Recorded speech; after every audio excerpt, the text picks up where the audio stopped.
Alrighty.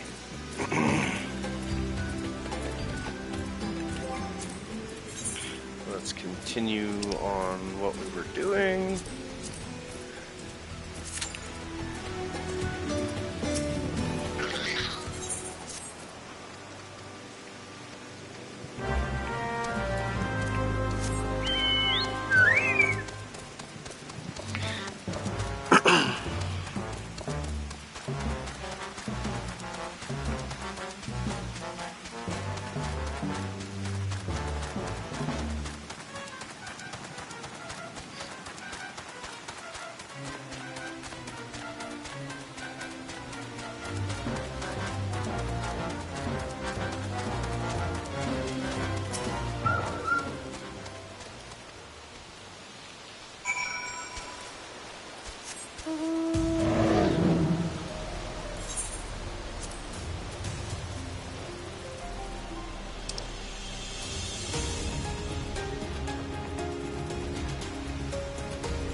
Alright, we've unlocked treasure maps.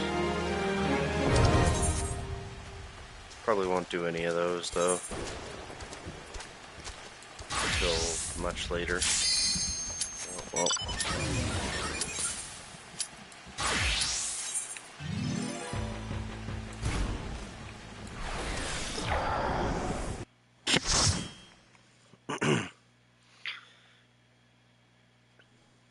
Alright, welcome to Brave Lox's Long Stop. Hey, babe.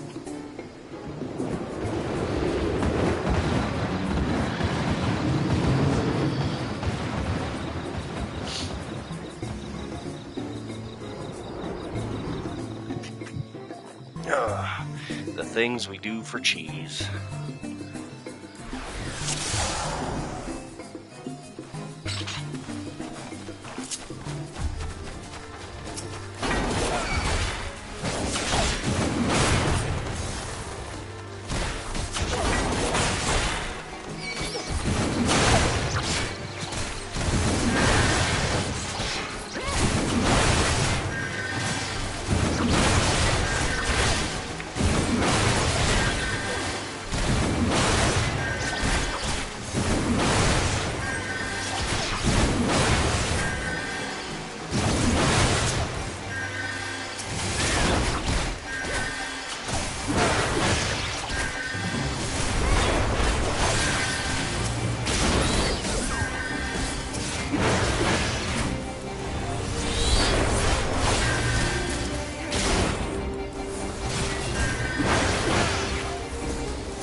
I'm assuming this healer's a heal bot, because they've done nothing but cast Cure on me. I could be wrong, though. They also don't have their job yet, which is slightly worrying.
Alrighty.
Alright, time to kill a big old dragon.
That's the dragon dead.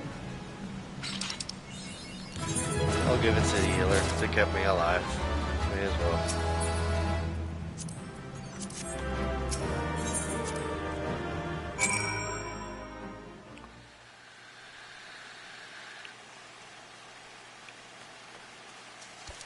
Alright, I'm going to continue doing my hunting log real quick because I want to get them all at least done.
forget what I need to do now. I'll climb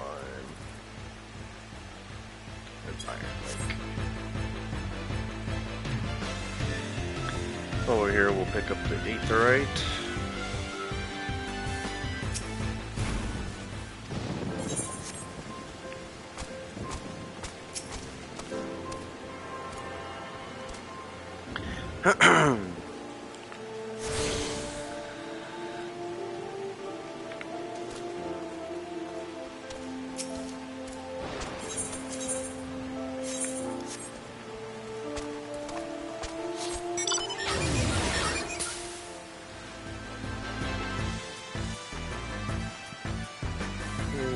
Before I do that, I'm gonna swap over to the warrior, turn this quest in.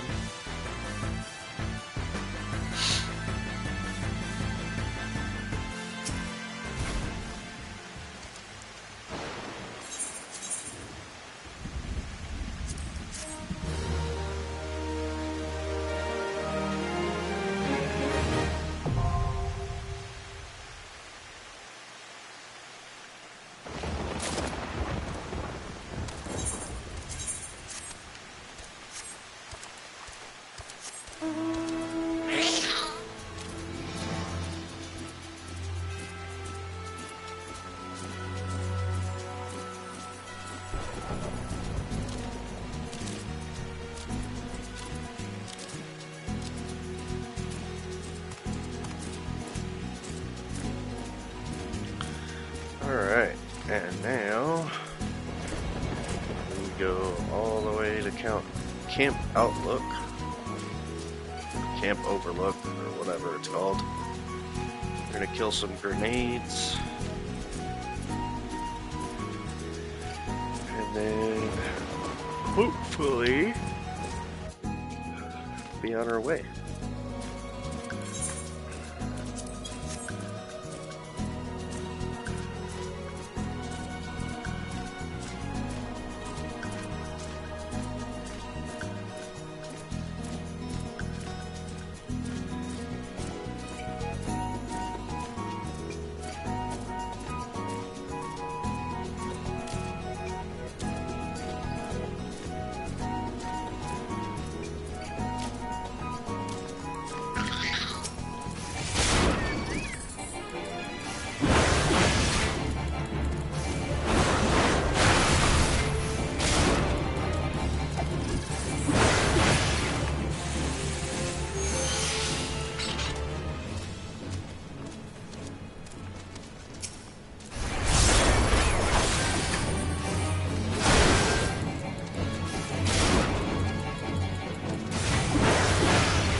I was hoping that fate would be going on.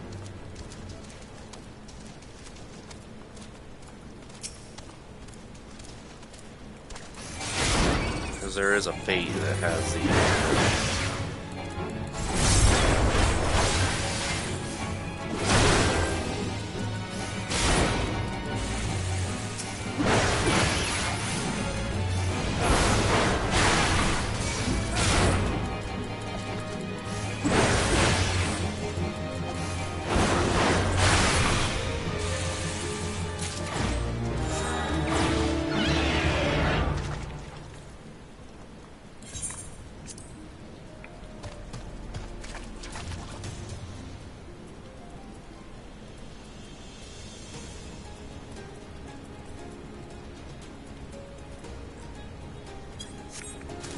Oh, time to venture into underworld mines, I guess. Let's equip this first.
Alright.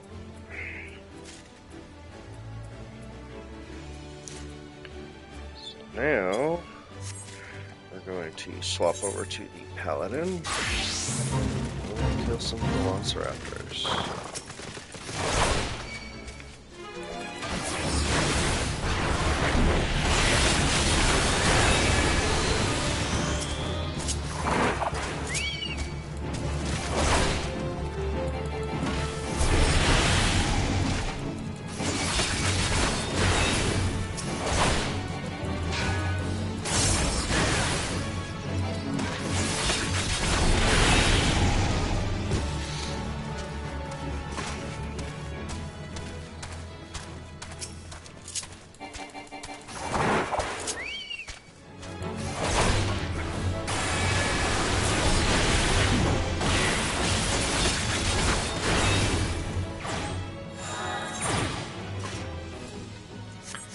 Alright.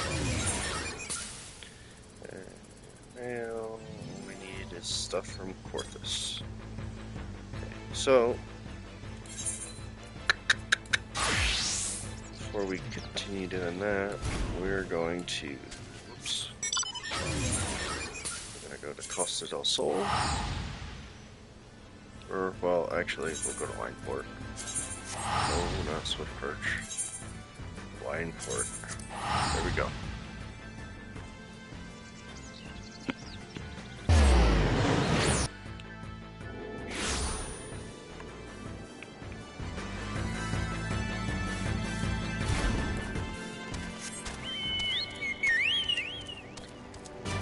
Alright, let's go talk to Bravelocks real quick.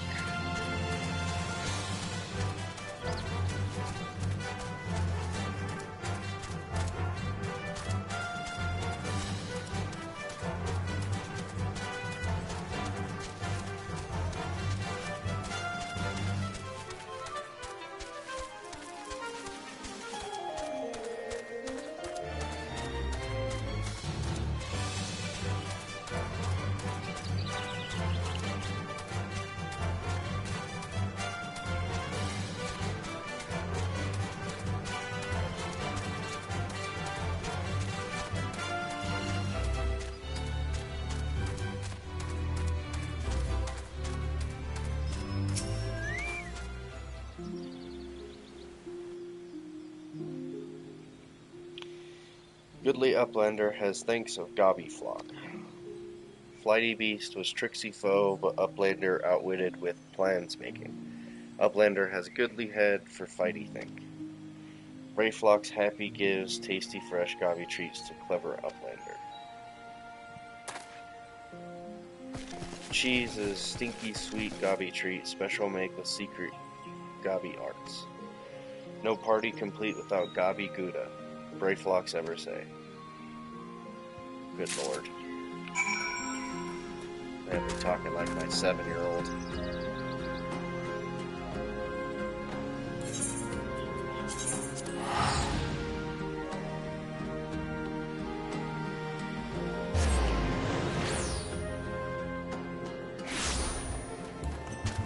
Alright, we'll give this to Weisscat.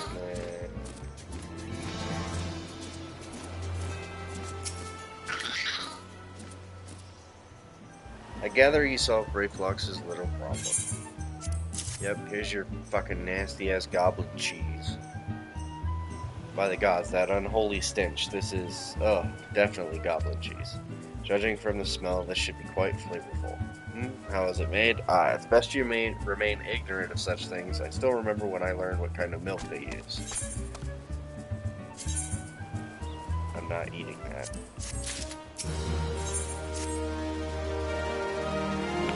Bravo, Leaf. Thanks to you, our guests shall be honored with a marvelous banquet. But what good is an exotic feast without an equally exquisite aperitif?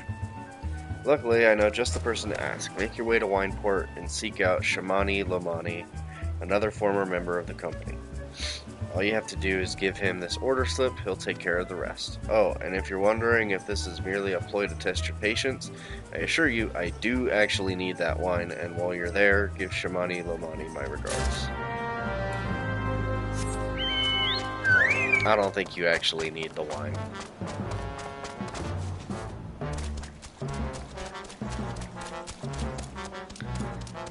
Alright, well, we're gonna go talk to Curious Gorge and finish up our warrior questline.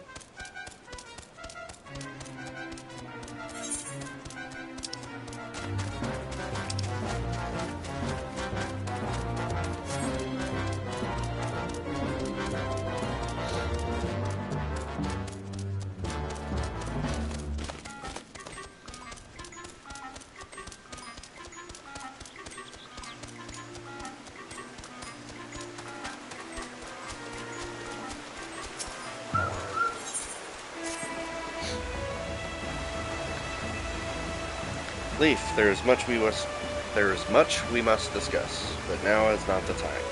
You surely recall my mention of the hunt for the bloodthirsty creature terrorizing a small folk, and just received word that the self-same monster has been sighted near Wineport.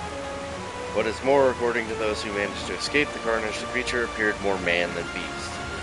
If this is true, then our quarry could be far more dangerous than any wild animal. We must find a way to stop it. I must find a way. This is my chance to prove to the people of Wineport, nay, the world, that my tribe and my art have been wrongfully judged. Perhaps then my ancestors will deem me worthy. I think even my brother would too. There is no time to lose. We must arrive in the hamlet before any of the villagers fall prey to the beast. Let us leave at once.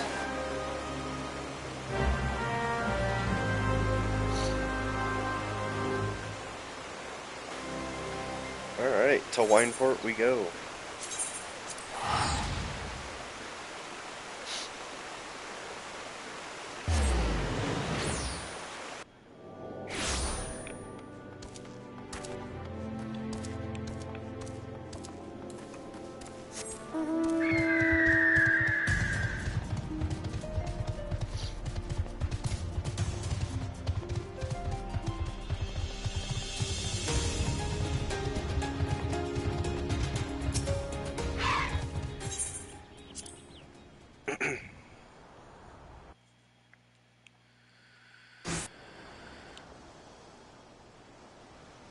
Thank the gods for your presence. Wineport is in your debt once more.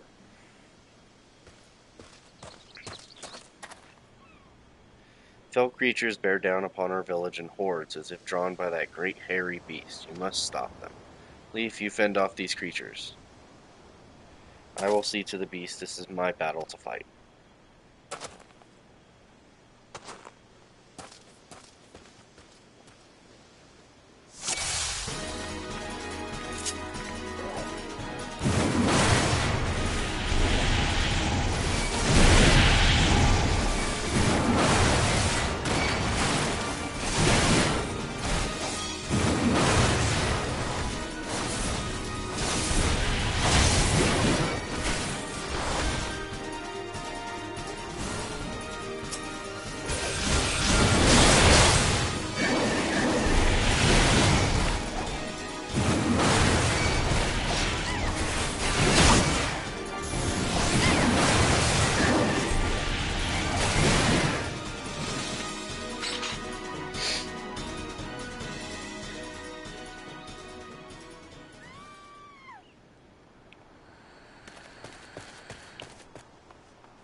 It's the monster. It's the beast. Run for your lives.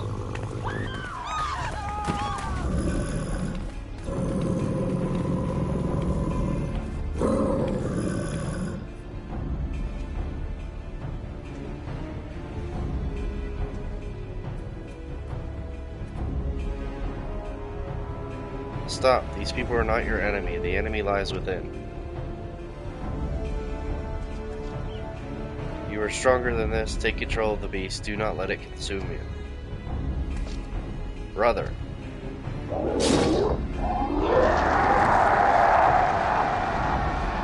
Look what you are doing. You are destroying all that I work to restore. The fate of our people rests in our hands, brother. Your weakness would cost us everything. I cannot let that happen. I will not. Our ancestors have chosen me to lead our people to glory, and no one shall stop me.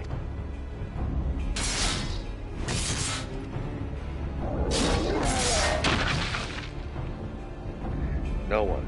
No one. No one.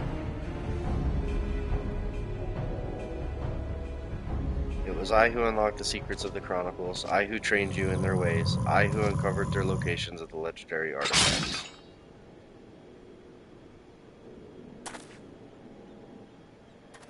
I who defeated my tribe's greatest warrior. I am the master now. I am the master. Return to me what is rightfully mine. Give me the armor.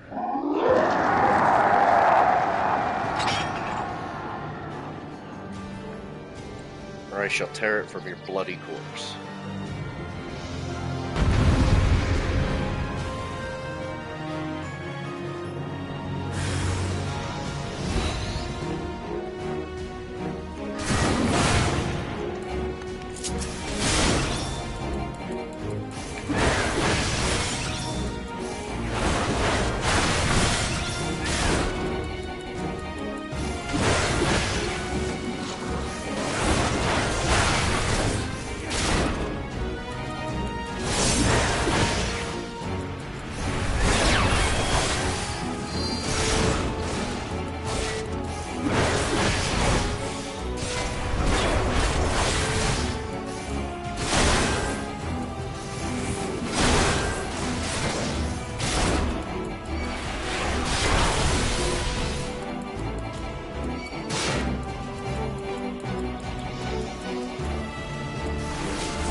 I have failed.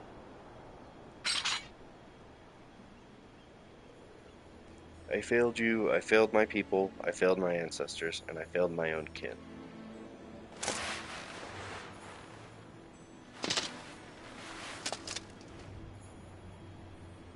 I found out long ago what had become of my brother, but did everything I could to deny it. I thought that if only I could prove myself stronger than he, the people would see his madness as the product of a weak mind, that they would believe the problem lay in him, not in our tribe. Yet, all the while, my own soul was growing weaker and weaker. The inner beast had taken hold, and it would not let go. It drove me as it drove my ancestors, the keeper of the armor, and my brother. Our tribe had lost sight of who we were. In seeking ever more strength, we allowed ourselves to fall victim to that which we had long scorned in others as weakness. Instead of learning to harden our wills with resolve, we steeled them with anger, and therein lay our folly. Like a bonfire, anger burns hot and bright, but when the fuel that feeds it is spent, all that remains is ash. By accepting anger as our guide, we left our wills at the mercy of the inner beast. But not you. Your will is more akin to the lava which courses through the mountains of my homeland.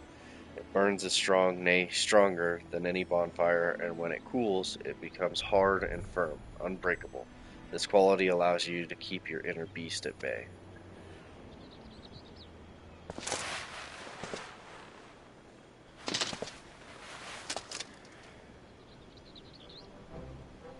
My people were once as you are now, Leaf, and I believe that is why my ancestors chose to speak to you. They sense true strength within you, such strength as could rightly represent our people and our art. Had I but realized that myself, none of this need have happened. Well, what's done is done. If I am to have any hope of restoring my people's name, I must start over from the beginning. And this time, I mustn't try to do it alone.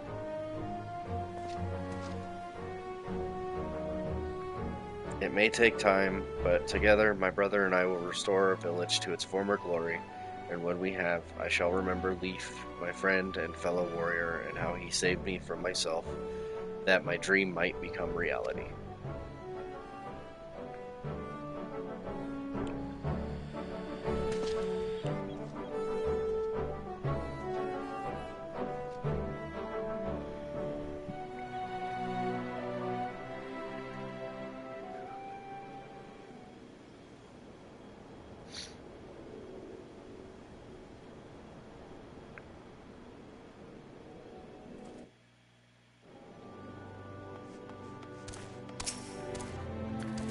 Wineport is in your debt once more, Leaf, and what is more, we have seen the truth with our own eyes.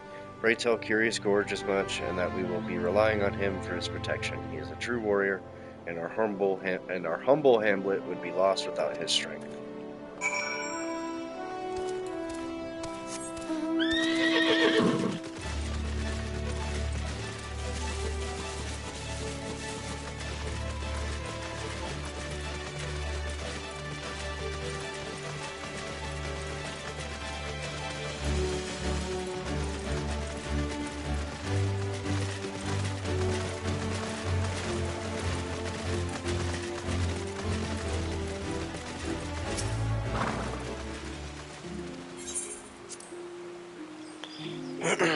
Alrighty.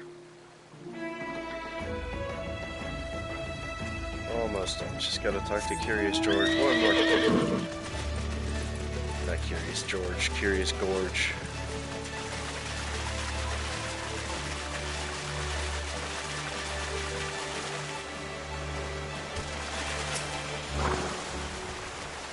Welcome back, Leaf. Despite all that transpired, the captain of Wineport would entrust his village defenses to me. I know not what to say. It has been a long road, but thanks to you, I have rediscovered what I lost so many years ago. I will see to my brother's wounds, and once he is well, we will embark on the path of the warrior again, engraving the lessons we have learned in our souls, never to be forgotten. Curiously, the moment I did avow this to myself, my soul crystal began to shimmer anew. I see yours too grows stronger than ever. It would seem my ancestors have once more bestowed their knowledge upon you. This power. Why? This is a power that I have only read about in the tomes, nay, a power entirely beyond my comprehension. To think that I once doubted your resolve, no, you have truly conquered your inner beast and become a truer warrior than I could ever hope to be. Know that you stand before me, the equal of my tribe's greatest heroes. Ever steel your resolve, Leaf, and go forth into the realm and protect those who need your strength. With you representing us, the redemption of my people, the new era I seek is surely close at hand.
now, there's no real point in leveling anything else.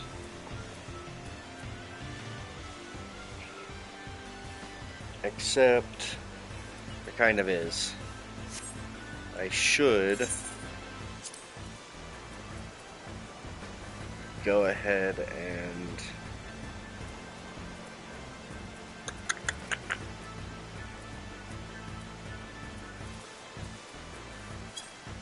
do a different job. Question is which one? We've done melee. I guess we could do ranged. The only issue is that it's gonna take quite a while to get to where I need to be. But that's all well and good. We'll just continue on for now.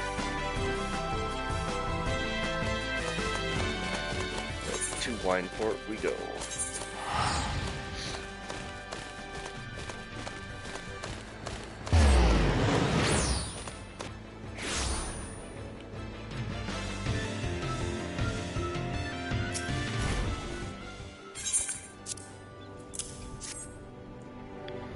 Order, let me guess, a request for the finest vintage I can muster. The paper smells of loam and perfume, Costa del Sol, and there is also the unmistakable odor of goblin cheese. Yes, Master Jeja would not settle for anything less than the best. Dristwhite and his crew must be quite busy preparing an exotic feast, hence his decision to rely on an adventurer. Ah, but perhaps you are confused. This display of deduction was not intended to impress you. When one loses his vision, he is forced to compensate in other ways, but you've no interest in my affair. Discuss the wine, I suspect. Life can be so delightfully unpredictable for wine, but it wasn't until I was forced to retire that I could peruse it as more than a mere hobby. It wouldn't have been possible if not for the savings I amassed during my time as a mercenary. Of course, say what you will about the nature of that work, none can deny it pays well. Ah, but you grow impatient, and Weiscat must have his wine. Herein lies the problem. Nothing in my possession is of sufficient quality for this occasion. The best vintages in town are hoarded by Bayerglaint, who owns and operates the largest winery in Vilbrand. Somehow, I doubt he will be receptive to your request, but given these circumstances, we must needs beg his assistance.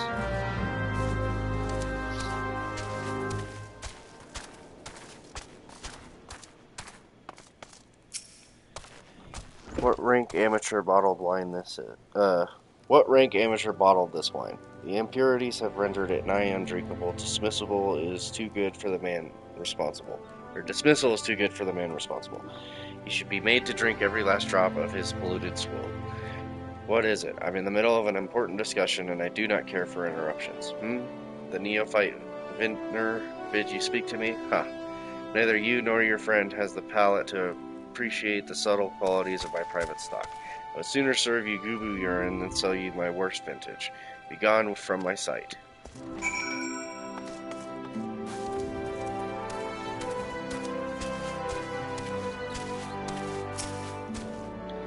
I take it he said no. Really, in those words? Well, I cannot say that I am surprised.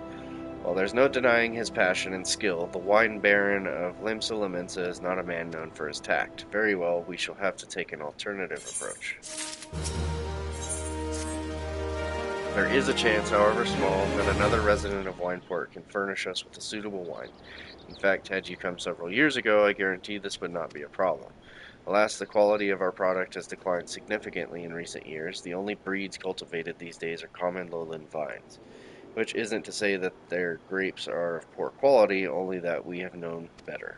Long ago, the venerans of Wineport crossbred several species and produced a grape-bearing vine of never before seen quality. Bacchus grapes were once the pride of this town, as they were used to produce vintages which surpassed all others. This includes the most aromatic, the most complex, the most flavorful of all wines. The legendary Bacchus wines, were born right here in Wineport.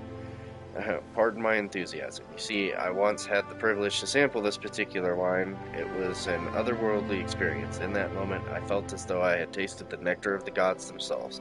I transcended my mortal flesh and was one with all creation. But, as is all too often said, the calamity changed that. The Bacchus vineyards were completely destroyed, along with much to the existing stock of Bacchus wine. What little remains is closely guarded by its owners, for it can no longer be made. If we cannot convince Berglaint to part with his wines, our next base option, as ridiculous as it sounds, is to find someone who has a bottle of Bacchus wine and to offer them every gill we could spare. I've heard rumors that one of the vineyards tending the vineyards might have once owned a bottle. Perhaps you could start by speaking with them. Alright, gotta find a bottle of wine. Also, hello viewers that joined the live stream. Sorry, I was reading and...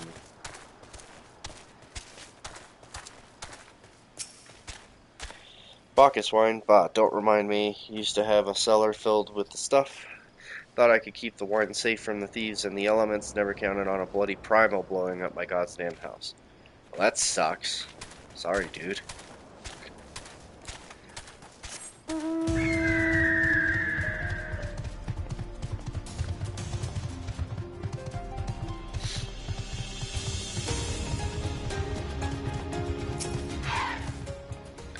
What? Do I have Bacchus wine? I wish. I never had the chance to try it myself. Sorry, friend, but you're a few years too late.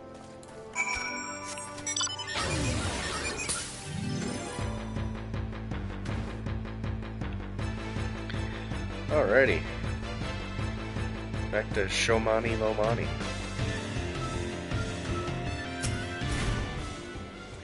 No luck. Most regret. Jesus. No luck, most regrettably, but we had to try. But Bacchus wine would have been perfect for the occasion. Though I must confess my certitude could be due in part to my personal history with the beverage. It is, after all, the very reason I decided to become a vintner.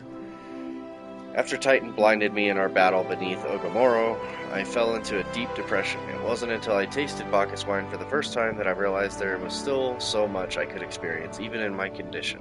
It helped me to find a new direction in life. It breaks my heart to think that wondrous ambrosia, which once filled me with hope, may be forever lost to us.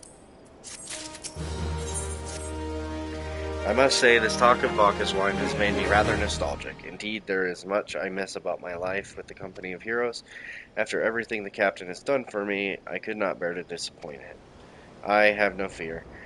I swear that I shall find a suitable wine for the banquet, though I may need some time to think of a solution. In the meantime, there's a favor I would ask you. 2 years ago, in the deepest depths of my despair, I stumbled across Filbrin as a vagabond drunk.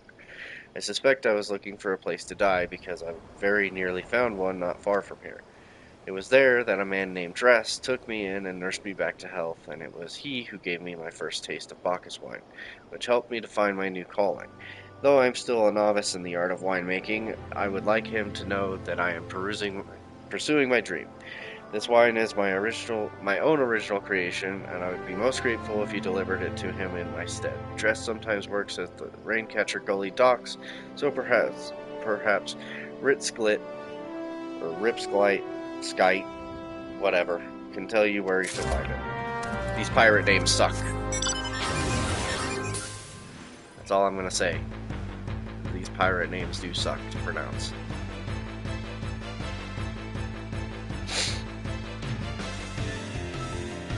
Not so much pirate names, but just the Rogadin in general. Some of their names are super difficult for no reason.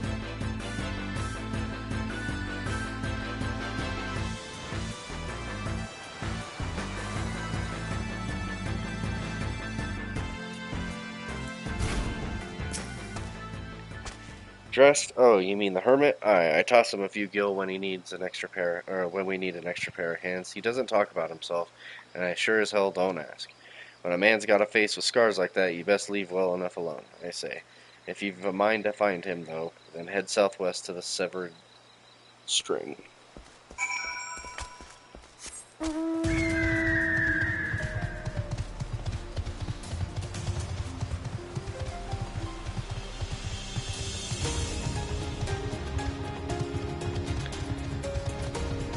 Ugh.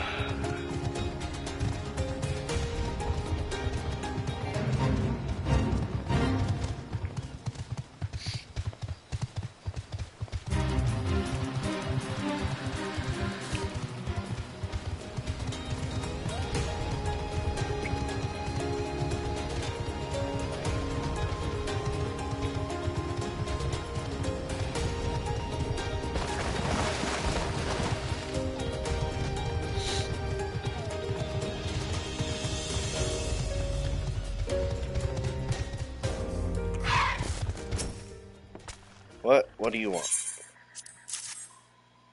Wine? I didn't ask for this. Who sent you? I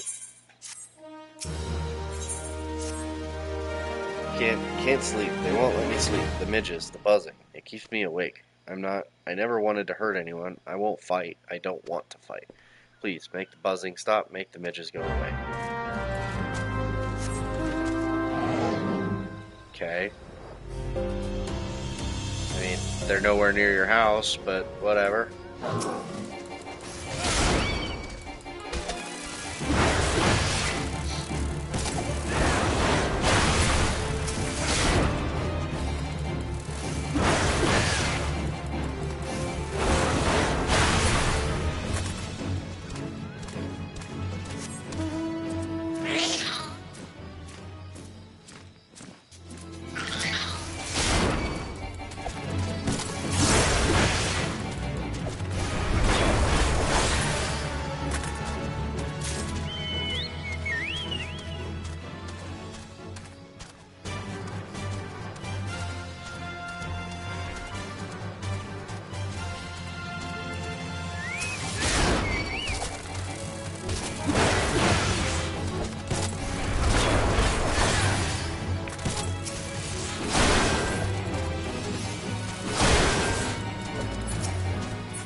Alright, now we go back to dressed.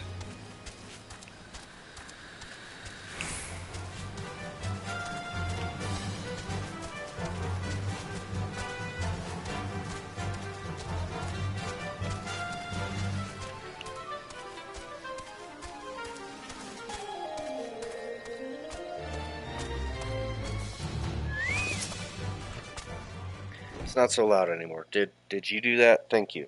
You helped me, even after what my comrades and I did to your country. We were on a reconnaissance mission when the maelstrom caught us by surprise. We tried to escape, but the others, no one else survived.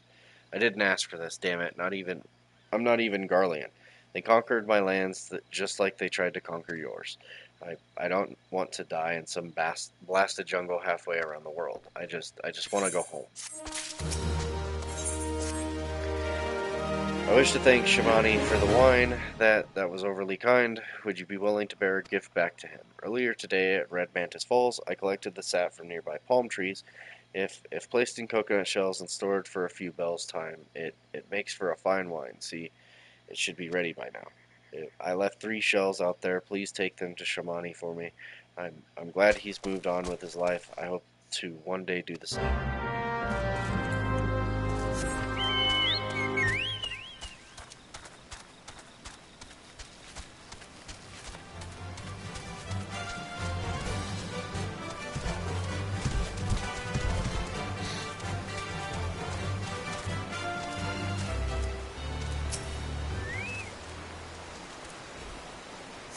Pick up all this palm wine.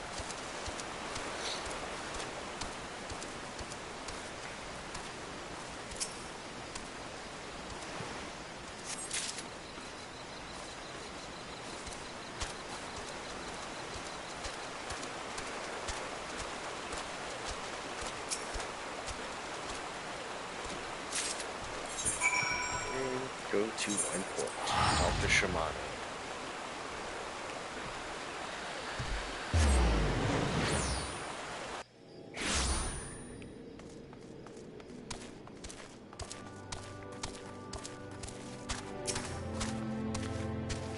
It has been some time, Leaf. What news do you have of Drest? Here's your coconuts. Ah yes, I recall he did have some knowledge of winemaking, a simplistic but nevertheless effective method that utilizes the natural properties of palm sap. I shall have to enjoy this batch before it spoils. We are not so different, Drest and I, 2 men who have long struggled not to let our scars define us. I worry that he has been alone with his thoughts for far too long. It is past time I paid him a visit. Thank you for looking after him, Leaf. By the gods, Leaf, listen. I know you're eager to wash your hands of this wine business, but I've just discovered something extraordinary about Drest's palm wine. He sealed each coconut shell with a leaf which has a very distinct shape and unusual odor. I thought I was going mad at first, but now I'm certain these are the leaves of a Bacchus grapevine. Do you know what this means? Somewhere in Raincatcher Gully, the legendary vine still grows. If we could obtain a cutting, we could revive the Bacchus wine industry. We must know where Dress found these leaves. Here, take one of them back to him and see what he remembers.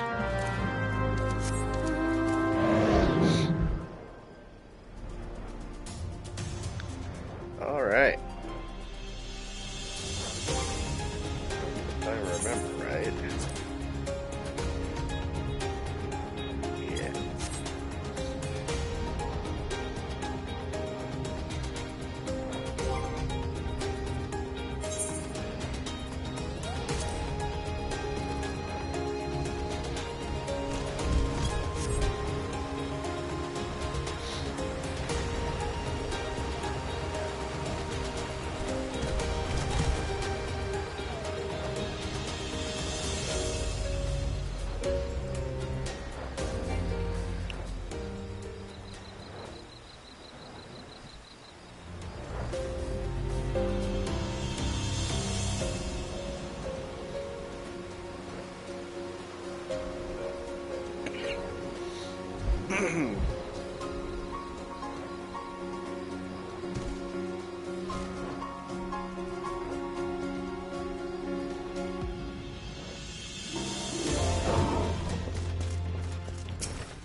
Oh, hello again. What is it?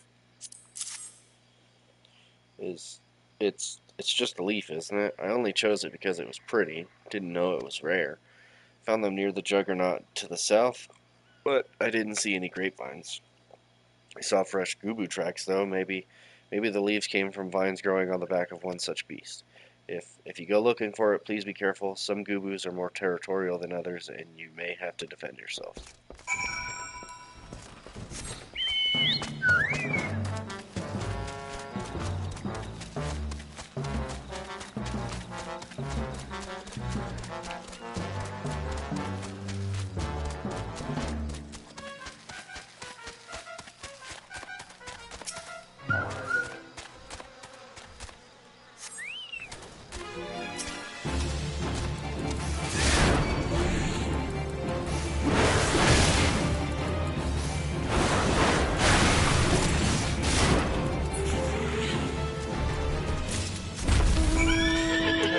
Now we go back to Wineport with the cutting. Or the vine cutting, or whatever it is.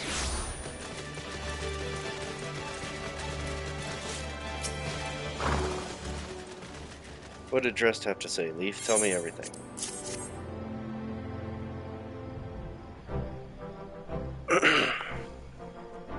I was right. This smell, this texture. I hold in my hands a Bacchus grapevine cutting. Come now, enough of this nonsense. I've heard talk of your discovery, and I refuse to believe that a common adventurer and a novice vintner could... 12 is my witness. It is a Bacchus grapevine. Wherever did you find this fantastic specimen? What? You would offer this to me? But why? There is none better positioned to reconstruct the Bacchus vineyards than you, Master Fireglen. You have the resources, the knowledge, and the passion to do so. It would be selfish of me to keep this cutting. I never knew you cared so deeply about your craft. Thank you, good sir. I will not squander this gift. In just a few years' time, I swear that every tavern across Eorzea will once again be...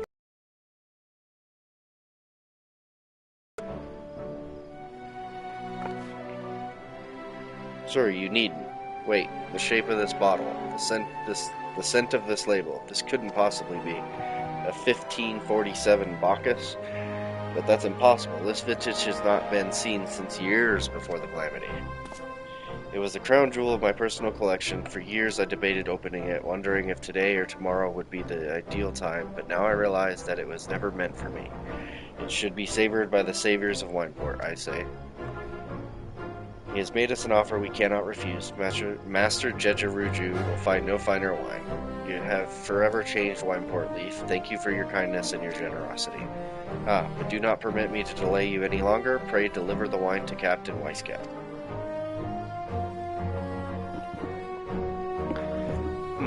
Well, yes, I would very much like to drink it, but I am a patient man. I have faith that one day I shall have another opportunity to taste perfection.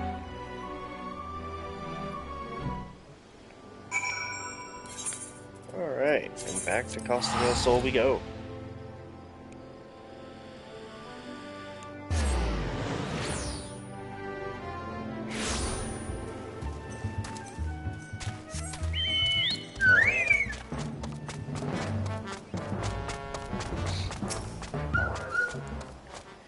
Your prolonged absence was beginning to concern me, so what of the wine I asked you to bring?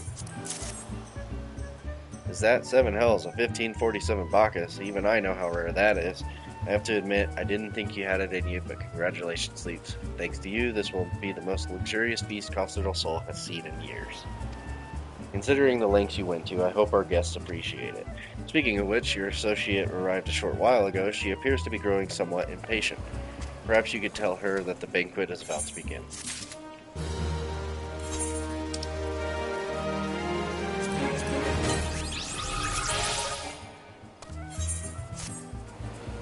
You had the look of a man who has been to the 7th hell and back.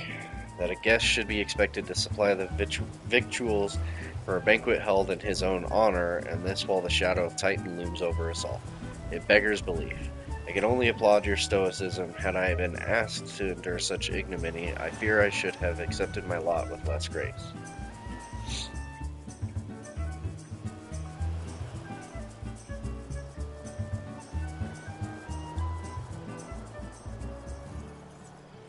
Lady Ishtola, Sir Gaming.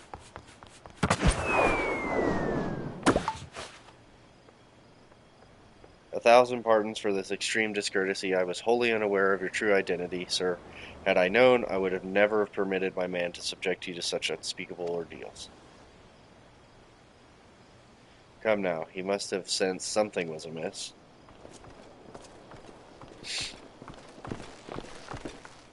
You didn't seriously think I would send you running the length and breadth of Eorzea for a banquet, did you?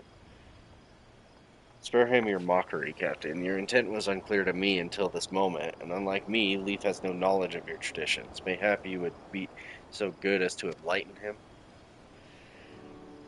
Aye, fair's fair. There's no sense hiding it any longer. We 5 were chosen by our brothers and sisters, and before the company of heroes disbanded, we each swore a solemn oath that any who would follow in our footsteps must be weighed and measured, not by their reputation, but by their deeds. Each man would judge these would-be god-slayers by his own criteria. If even one found him wanting, he would be rejected without a second thought. But if he proved himself worthy, we swore that we would do our utmost to support his cause. The world has ever been full of brave souls eager to give their lives for a righteous cause, but all too few capable of making a difference with their sacrifice. To send wave after wave of hapless adventurers into the jaws of a foe against whom they have no hope of victory is worse than futile. Titan is not one to be challenged lightly, and we will not be complicit in the deaths of the unworthy. Which is why the 5 of you deigned to test Leaf with such commendable thoroughness. Time well spent, I am sure, but tell us, Captain, what is the assessment of you and your fellows? He's a brave one, that much is certain. He's willingly walked into the midst of danger despite my repeated warnings that it could cost him his life. His skill is undeniable. He stalked his prey as relentlessly as any child of the sands, and struck with precision when the opportunity presented itself. Too many adventurers these days care only for fortune and glory. Leaf, however, is a kind and generous soul. I am certain he has no shortage of loyal allies who will gladly fight at his side. Wily Uplander is talentful plansmaker, tricksy foe for mighty Rockman. I can only concur with my colleagues' assessments. We 5 of the Company of Heroes hereby judge you a worthy challenger. Cast down the Lord of Crags, Leaf Gaming, and write a new chapter in the history of Eorzea.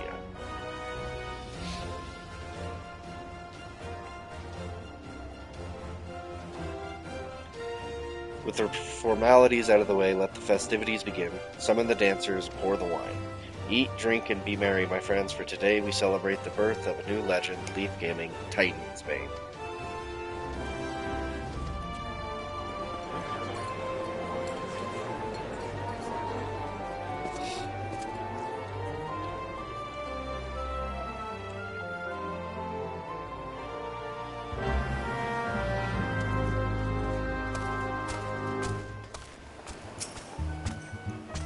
Congratulations, Sweetling. Now relax and enjoy the show. It's only just begun.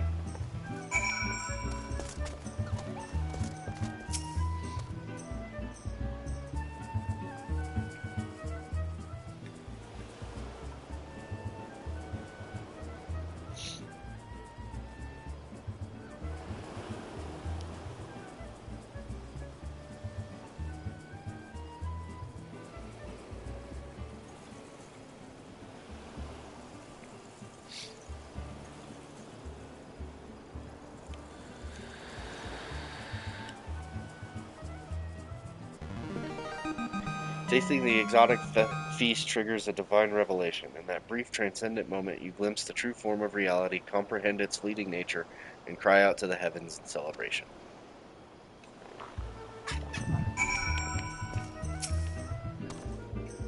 When you face the Lord of Crags, think not of Limsa Laminsa, Eorzea, or anything beyond his chamber. Think only of the men and women by your side. Fight for them, and they will fight for you. Remember that no great victory was ever achieved alone. Goodly Uplander must be facing mighty Rockman with clever fighting thing. Gobby Flock cannot be coming to rescue this time. Ah, Leaf, you brave fool. Promise me that when you meet Titan, you'll look him in the eye and tell him Landonel sends his regards.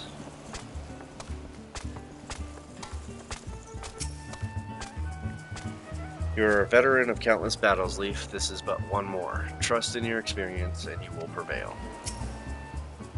You are blessed with the fortitude to rival the Earth itself. Titan will struggle to break you, I think.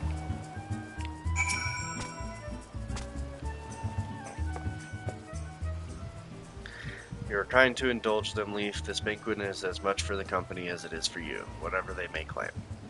I do not deny that they mean well, but now is scarcely the time for celebration. Though they have all but pronounced you the victor, the battle with Titan has yet to begin. The hour has come for the good captain to make good on his promise. We must speak with him again.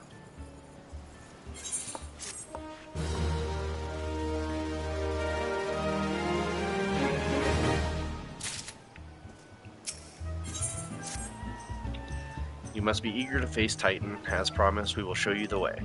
Travel to Bronze Lake in Upper Lenosha. There you will meet with Riol, another man who once served with the company.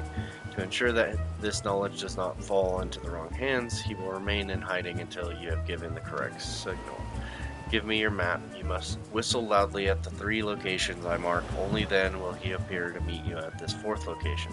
I realize this may seem excessive now, but you will see that it is more than reasonable once you comprehend the risks inherent in our method.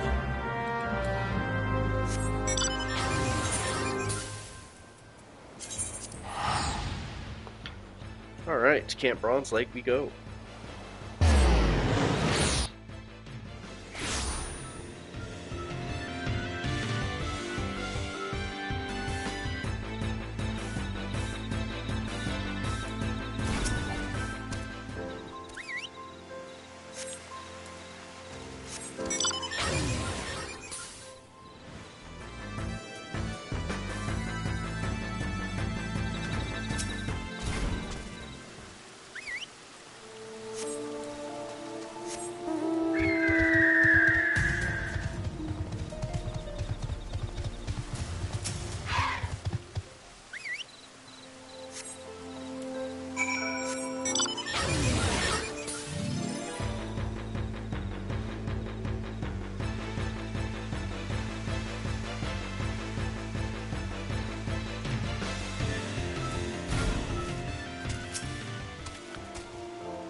Greetings, mate.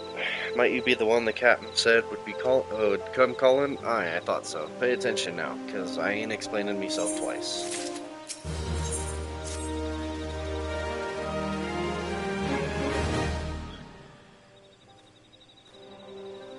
Years ago, when we was weighing up how to get to Titan, one of our scouts stumbled across this beastman, Aetherite, see? Yeah, what's that look for? Not familiar with him? He speaks of an unamplified Aetherite which has been claimed by a beast tribe. Lest you wonder, there is no fundamental difference between such Aetherites and those which you have used on countless occasions, Leaf. Ah, well, if it isn't the Charlian lass, welcome back. Forgive me for interrupting. I had planned to await your report, but I succumbed to curiosity. The tunnels beneath Ogamuro form a bewildering labyrinth that no outsider has ever fully explored. How the company of heroes managed to navigate it is a mystery I have long pondered. Give us a bit of credit, love. We weren't daft enough to try going in the front. The kobolds are always digging new tunnels and filling the old ones with traps. One wrong step, and the next thing you know, you've got 100 tons of rock on your noggin. Suicide to even try, see? Funny thing was, the kobolds didn't seem to have no trouble finding their way around, and it was that got us thinking. I mean, Ogamuro are like a bleeding city, ain't they? And getting around in a city that big would be a right pain in the arse if you didn't have an Aethernet, wouldn't it? So it stood to reason that the kobolds must have one, didn't it? Even if there were aetherite shards in the depths of Ogamuro, you would have needed to attune yourself to them before you could identify their signatures within the life stream. Well, that's where you're wrong, love. We had this Charlian bloke to help us see. Delivered us right into Titan's bedchamber, he did. I don't rightly know how he did it, but I do remember him saying it weren't nothing any Charlian scholar worth their salt couldn't manage. Did he now? Locating a beacon in the absence of a known signature might be possible if the aetherites in question happen to be yes, but in order to guide a traveler to said beacon safely, a second party would be required to, It is possible, in theory at least, yet I cannot be certain until I try. Plainly, all will depend upon whether or not I am worth my salt. You are, lass. Don't worry about that. Have a bit of faith in yourself. Why don't we all go to Zelma's Run and take a closer look at that aetherite? It ain't far, though there's sure to be a few kobolds blocking the way. Not you can't handle, mind.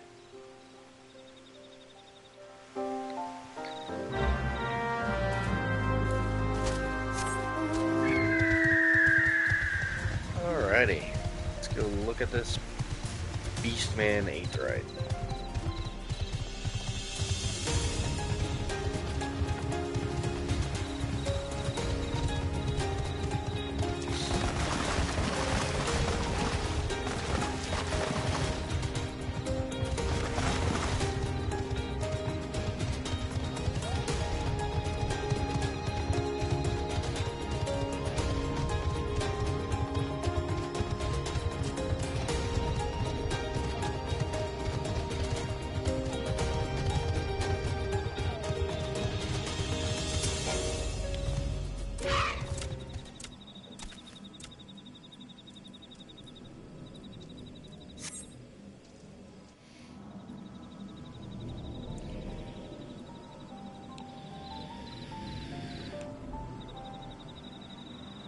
So this is the aetherite the Company of Heroes used to gain access to Titan Sanctuary. It is as Papalimo speculated. In its present state, this aetherite signal will not be strong enough for our purposes. I may, however, be able to use my own energies to amplify it. Alas, the task will monopolize my attention for the duration. It seems you will have to proceed without me, Leaf. I must needs remain here and supplement this beacon's power, lest you be denied your only path of escape. Fear not, I will summon the Maelstrom forces stationed nearby to protect us. With effort, it is possible that I may be able to stabilize the aetherite signal and thereby join you, albeit belatedly. Until such time as I do, you will be on your own. Now, let us see if I am worth my assault.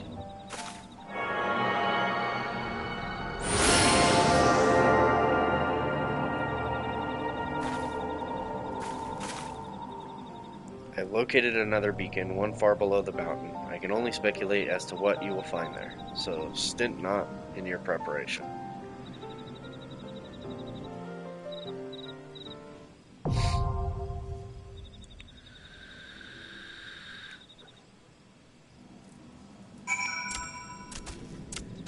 Alright, oh, I guess we...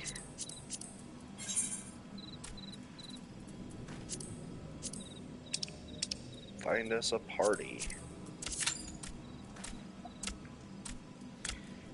And until then, we wait.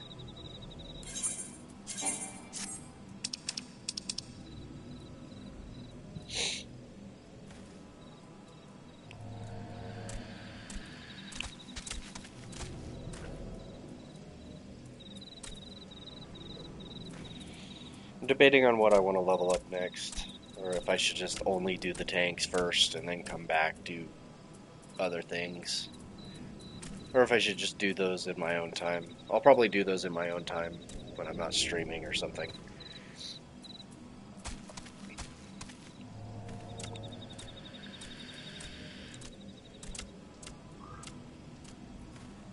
Then again, what I'll probably end up doing is I'll record leveling up the other jobs, and then on live stream I'll just do my own thing. So I'll have videos up for the other jobs, leveling them, that kind of stuff. That way we can still experience the story together and that kind of thing. Because there are many, many stories, at least up until I think it's Shadowbringers when they finally stopped doing the stories for the jobs, and then they did the roles instead. So you have one for tank, healer, and melee, physical, and magical DPS.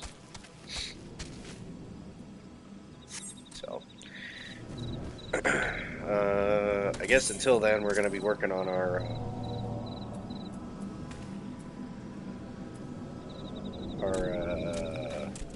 hunting log, so I guess we'll just go do that for a little while before we get this queue to pop.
Guys.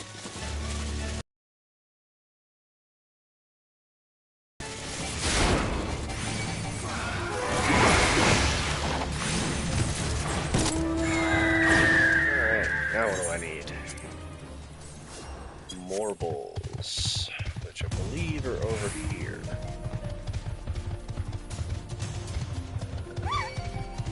Yep, I knew that was gonna happen.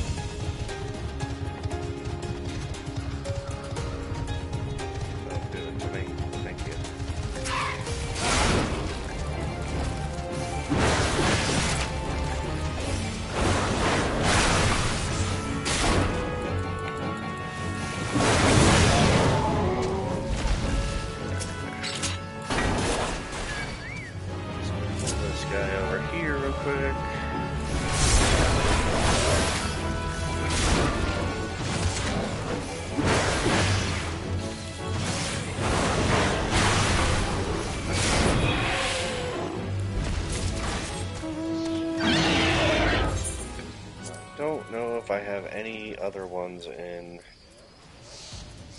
Orc's Call.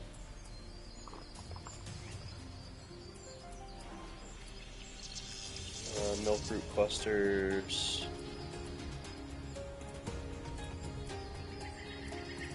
Yeah, just the Milkroot cluster.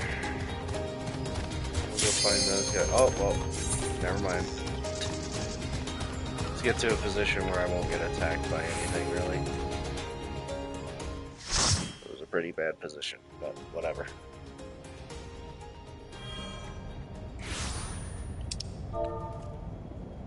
Drop my 07 in the chat. Look, an overdweller, yes, an invader from above. He uses our Aether rights against us. He has defiled Titan's sacred sanctuary, trespass, violated, defiled. Overdwellers must leave, overdwellers must fly. Brothers and sisters, fear him not, his fate shall be decided by the Lord of Crags. Hear me, overdweller, you and your treacherous brethren must be held to account for the breaking of the covenant.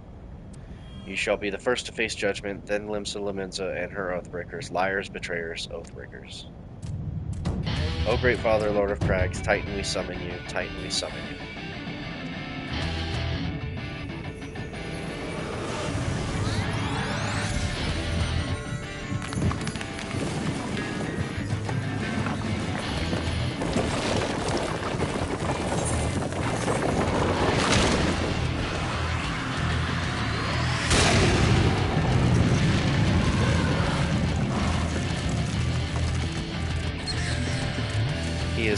He has come, the Lord of Crags, Titan has come.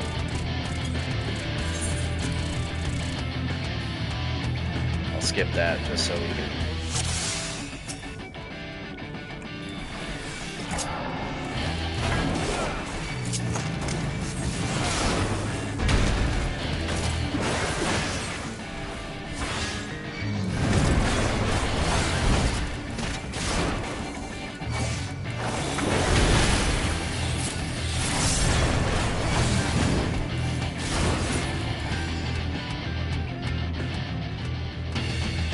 see if I can do this without falling off the edge.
And because I had to skip that, where is it?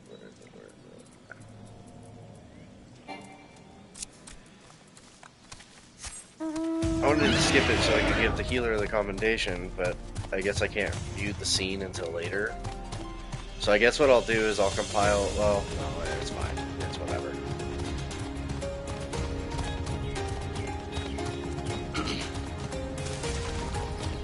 Well, we beat Titan.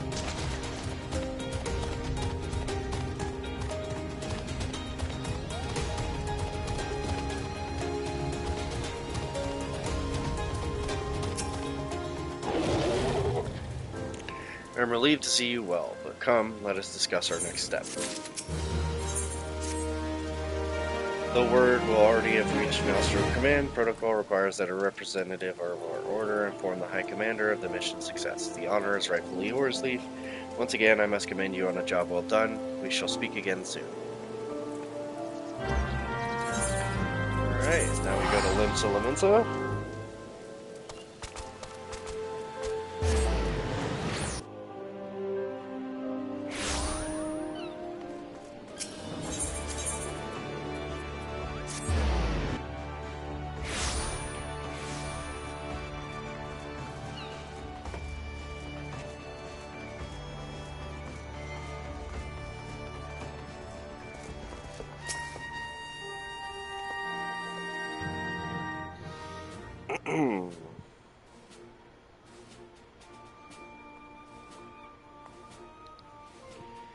Alright, thank you for coming, Leaf. Word of your triumph reached me some while ago, but I am pleased to have it personally confirmed.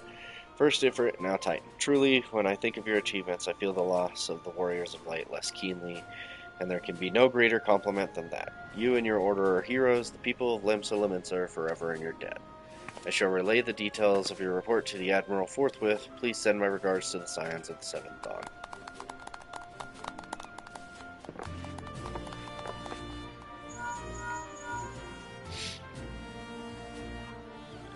Leaf, this has been Philia. Ishtola has informed me of your success. You have won a great victory for the people of Eorzea, one that shall not be forgotten.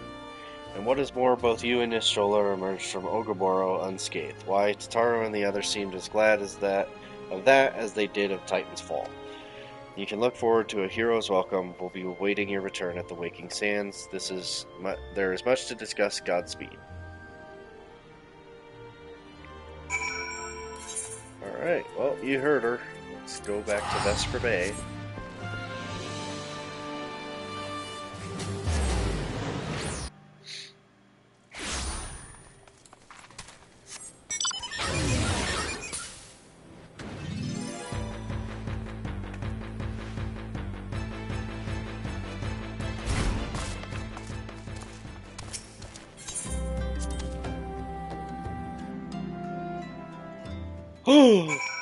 What happened here?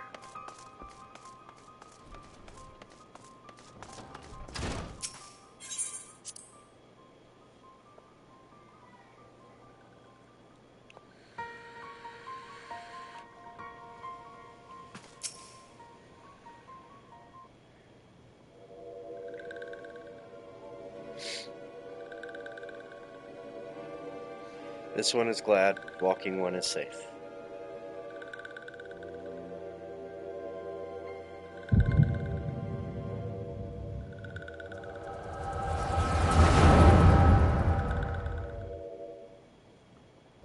We'll be awaiting your return at the Waking Sands.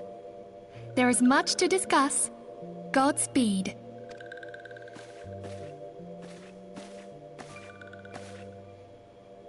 Thank heavens he is safe. Louisoix, do you see? Your light shines brightly in this one, and in time it will illuminate the realm once more. Oh!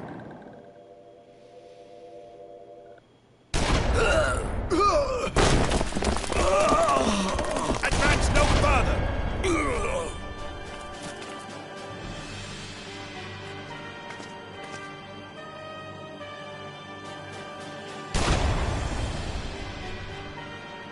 We have come for the one who slayed Ifrit and Titan. Bring him forth, or you shall know no mercy.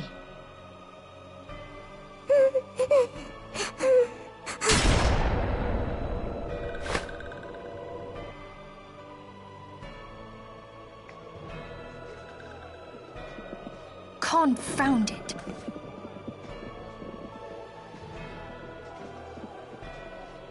Stay out of sight. I would leave a message with you.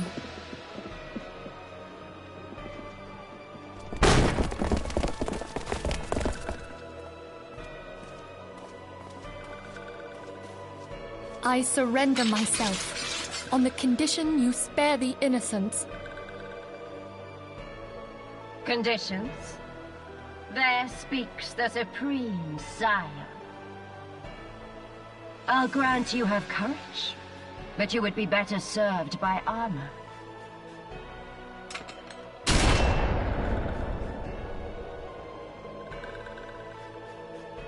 Search all you will. The one you seek is not here.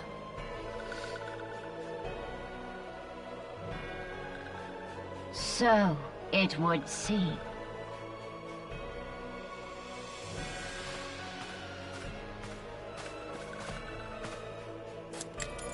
And yet you knew to look here.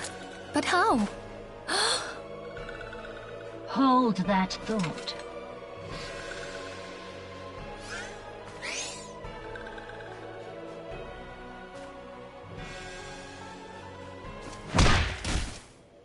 Damn. No! Conditions of surrender denied. Cease at once! Have you not done enough? Perhaps. Enough. We must away. Though we have not found our quarry, the High Priestess of the Scions should suffice for now. They say she also possesses the Echo. I cannot wait to hear her scream. I said enough! We leave. Bring the prisoners.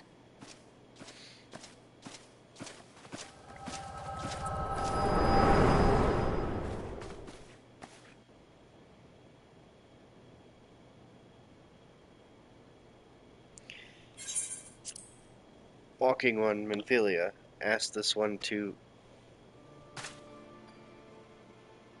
In case Walking One returned, this one was to say, at church in eastern Danelin, Walking One must claim sanctuary.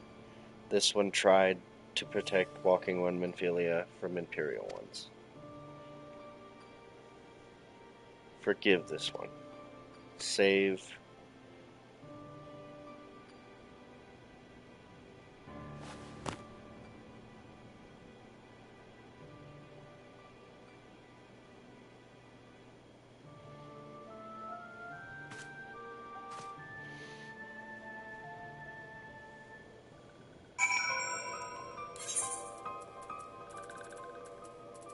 Oh, now we go to Camp Dragon.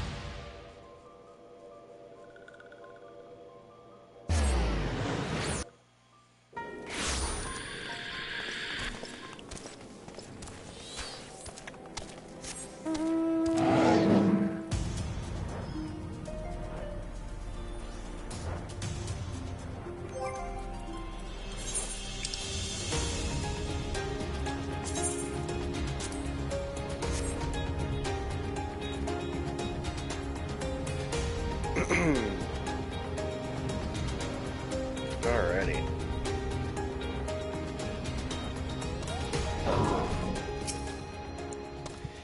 Is something troubling you, my son? You have the look of one who has endured great suffering. If there is anything I can do to help, anything at all, you need only ask. The wild roses are dead, father, and I know not what to do. The wild roses, I see. You may speak freely here. We are all friends of the Scions.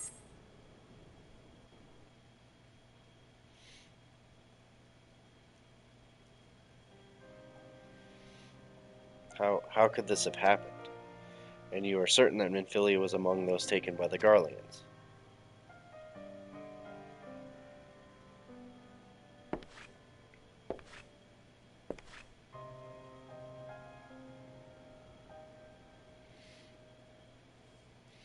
Let us pray no further harm comes to them.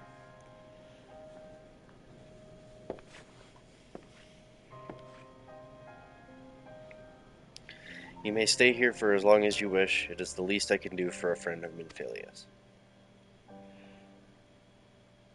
I have known her since she was but a child. Do I recall the day of our first meeting. I swore then to do everything in my power to support her, and I will gladly offer the selfsame service to her brother and sister scions.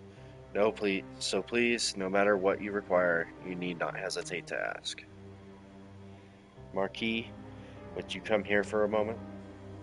Yes, father.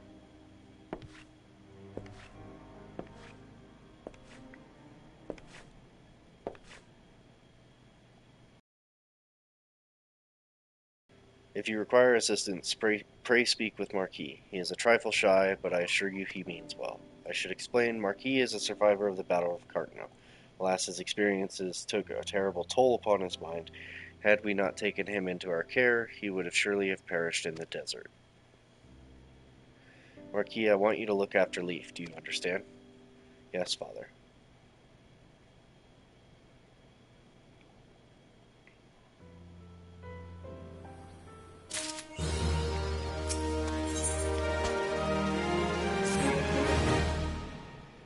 Excuse me, Leaf. Do you have a moment? It concerns this broken horologe, which was found in the pocket of a man brought here for burial. There is something familiar about it, but just what I cannot say. Perhaps if I tinker with the device, it will come to me. However, I lack the proper tools to do so. I would ask that you journey to Camp Drybone in my stead to obtain a bull-point chisel and a pair of needle-nose pincers. They are often used by goldsmiths, so perhaps they would be the best people to ask. Of course, I do not expect you to foot the bill. Here, take this coin purse that should cover it.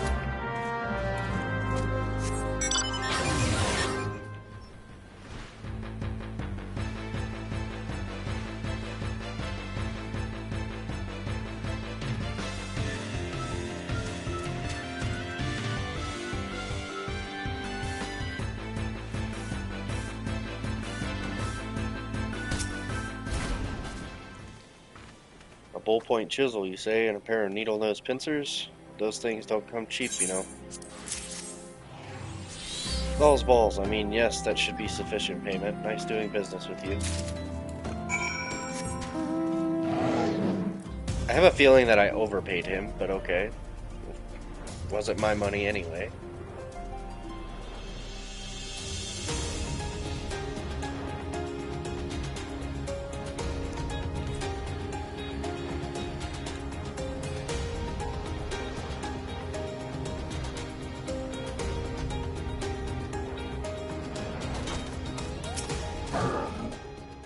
Have you brought the tools I requested?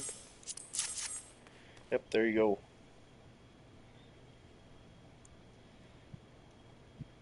Something occurs to me. Please wait here for a moment. It was for naught. Though I repaired the device easily, the sensation that stirs within me remains a mystery. But how? How did I do it? These hands, my hands, they moved with a mind of their own, deftly manipulating the clockwork mechanisms. There was no doubt or uncertainty. I knew exactly what to do, as though I had performed the same motions countless times before. Pardon me, Leaf. This was a mistake. Please give the horologe to Sister Alunid. The man who once owned it is currently in her care, and I think it best that it be returned to him.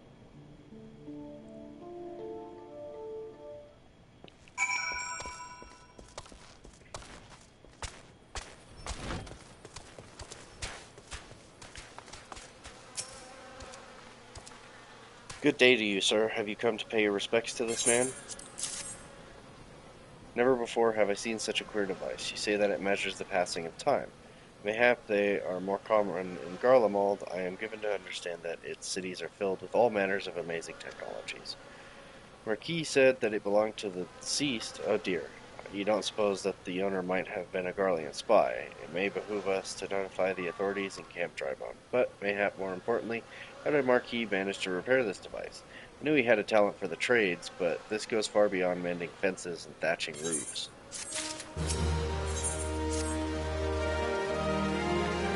I recognize you now, Leaf. Allow me to express my deepest condolences for those who lost their lives in the attack. I apologize if discussing this upsets you, but you should know that the bodies of your comrades are presently being removed from the Waking Sands and prepared for transport here.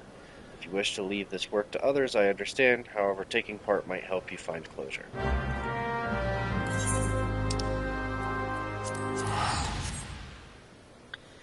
Yep, let's go find closure.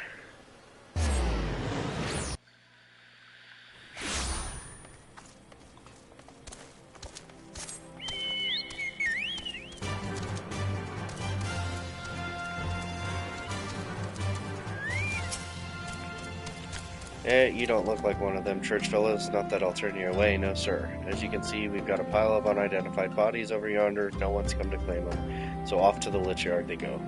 Be thankful you didn't have to go inside and see the carnage for yourself. 'Twas the stuff of nightmares, I tell you, God's damn Imperials. I don't know what quarrel they had with these folk, and I sure as hell don't want to know. The sooner we put this behind us, the better. Say, ain't I seen you around here before, or do you just have one of them faces? Oh, never mind. Any road. There's a carriage come to haul the bodies to the lich yard out by the east gate. There's only 8 left to load up, but seeing as I'm exhausted from carrying all the others, I have a mind to leave the remainder to you. Might want to cover your nose while you work. Some of these folks are starting to turn.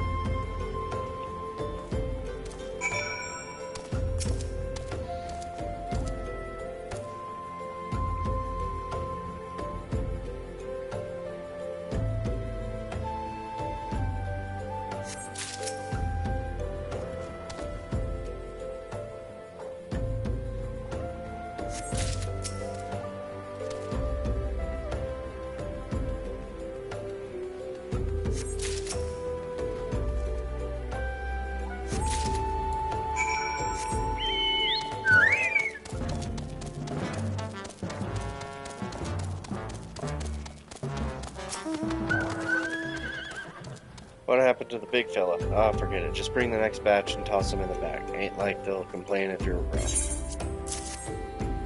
Well, ain't you a strong one? 4 in one trip. Reckon there's no need for me to lend you a hand with the rest then.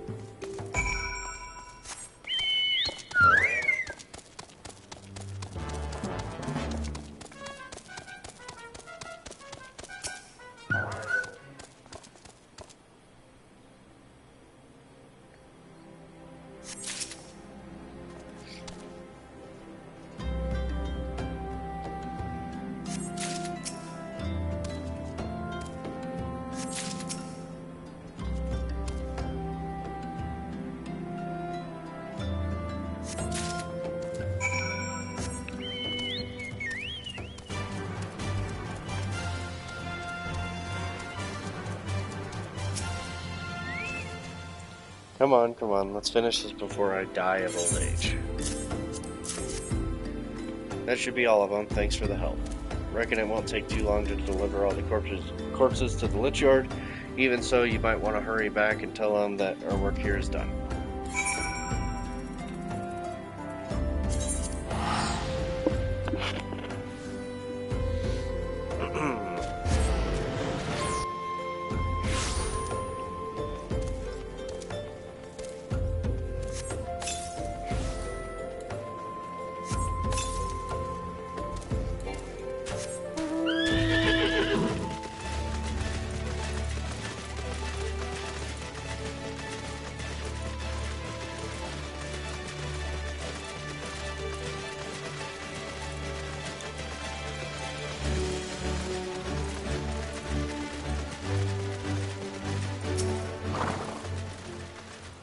I see that you decided to heed my advice. I pray that, in doing so, you found some small measure of peace. The first carriage for Investor Bay arrived not long ago, and we have begun preparing your comrades for burial. I had a hand in the initial rites, and I would like you to know that for many, death came quickly. Rest assured that we will treat them with the utmost respect and do everything we can to shepherd them to Thal's realm. Although we can perform rites for most of the Scions, there is one whom we cannot accept. We would like you to return this one to her people, the Sylphs of Little Solace. It is only proper that she be given into the care of her friends and family, so that they may mourn her in accordance with Sylphic traditions.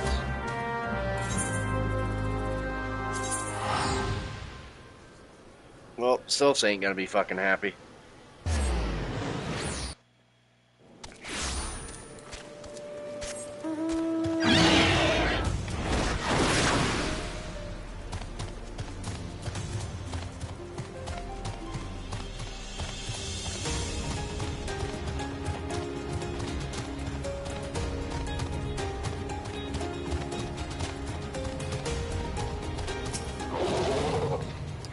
This one is surprised to see Walking One and Little Solace. How can these ones assist Walking One? Neuraxia, but this one does not understand.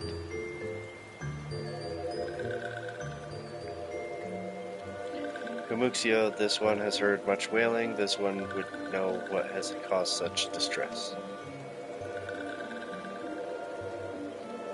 Terrible news, Elder One. Awful news. Walking One has returned to Little Solace, but why? These ones have not requested further aid.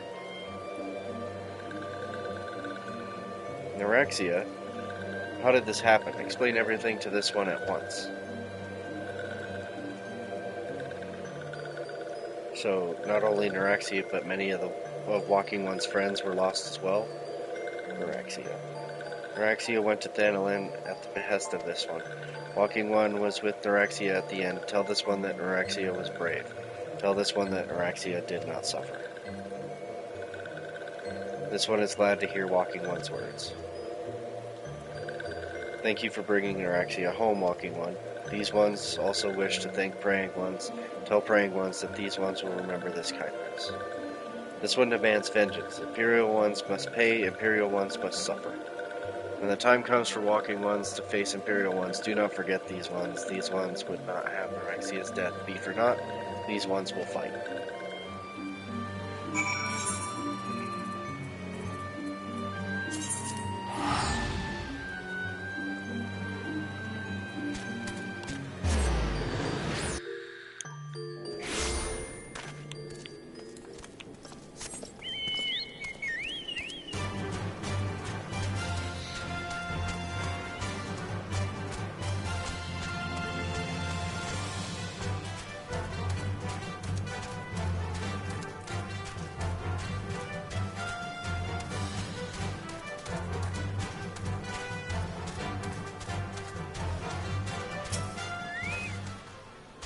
We thank you for your service to the Church and to the Sylphs. You may be pleased to know that, in your absence, we interred the remaining scions in the Lich Yard.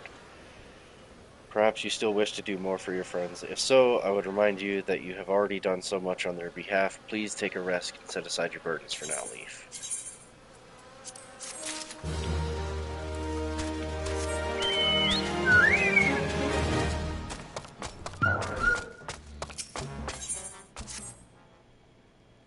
I'm not imagining it, Leaf. I know I'm being watched. This is different, sinister. It's as if I am under observation. The feeling comes and goes, but I felt it when last I ventured outside. Yes, I know I felt it. Will you look outside for me, please?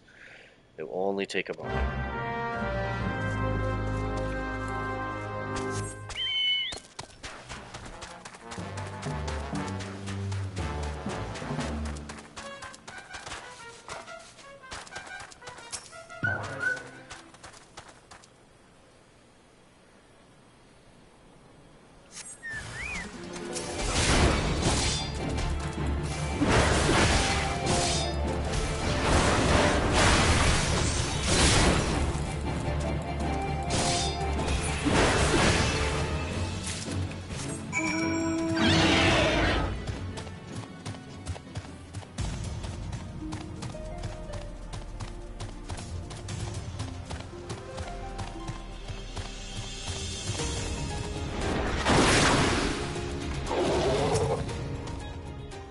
You were attacked, weren't you? Are you unharmed? Thank the gods. I knew it. He was watching me. But why was he watching me? What did he want with me? Did he perhaps know something of my past? If only I could have asked him. I need to think. Please allow me a moment alone. Wait, Father Elude must hear of this. Will you tell him for me? It's important. I think others may come for me again. Heavens forfend that such a thing should happen on holy ground. Do you have any idea who this man was? Did you notice anything distinctive about his garb or possessions? Hey, he's a fucking Imperial. This is Garlean steel, which means the man who was watching Marquis was. Make haste to Camp Drybone at once. We must summon the immortal flames before more Imperials come.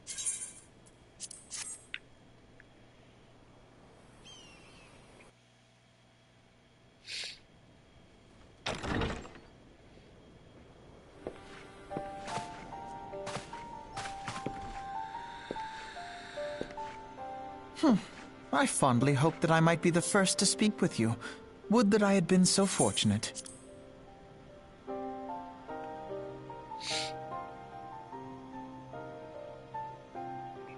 At ease, adventurer.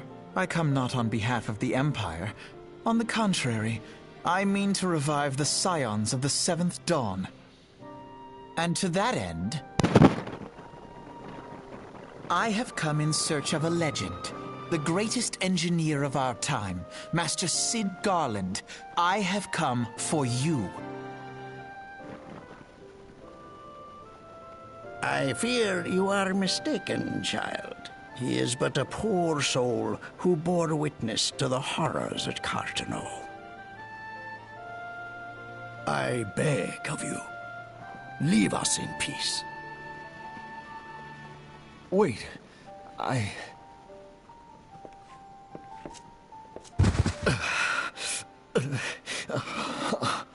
Hear me, Cid. Eorzea needs you.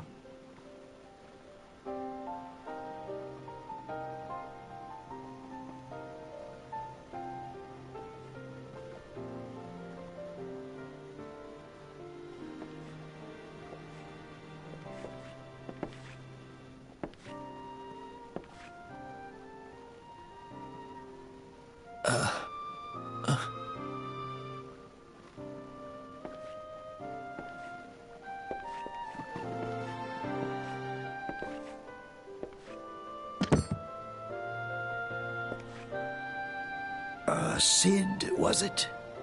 Here. These belong to you. I thought you bore the mark of greatness. It seems that I was right. Our time together was all too brief, but it felt as though my son had returned to me. You have brought joy to an old man's life. But it is time for you to help those who truly need you.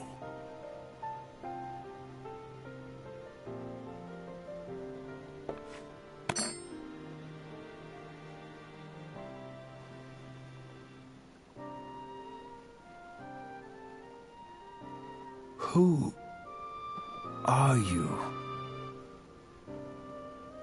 Alphino Leveilleur, at your service.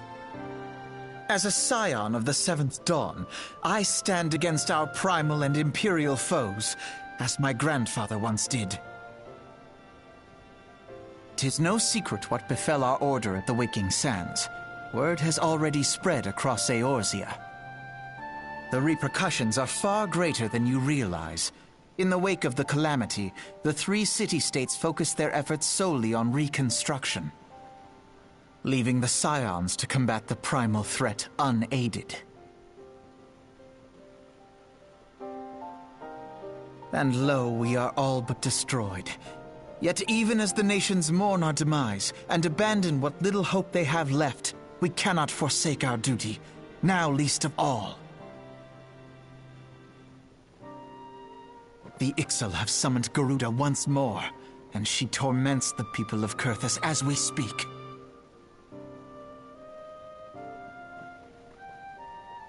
Her appetite for destruction far exceeds that of other primals. Worse, in her present incarnation, our Baldessian colleagues believe she surpasses both Ifrit and Titan in strength. Yet, therein lies an opportunity. Were we somehow to defeat Garuda, it would serve as a warning to the other beast tribes that even their mightiest gods can be felled. If we are to face our foe, we must first circumvent the tempest that shields her sanctuary. And for that, we need an airship. Your airship, Cid. I have an airship? Yes, Cid, you do. Your very own airship. It was last seen in the skies over Gridania, not long before the calamity. So let us begin our search there. An airship? My airship?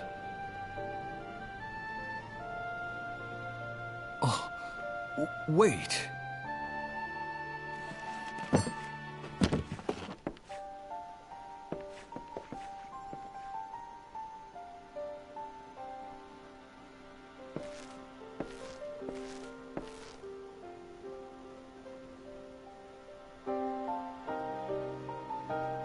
Come, let us put an end to the primals. Together, we will show the world that the Scions are still a force to be reckoned with.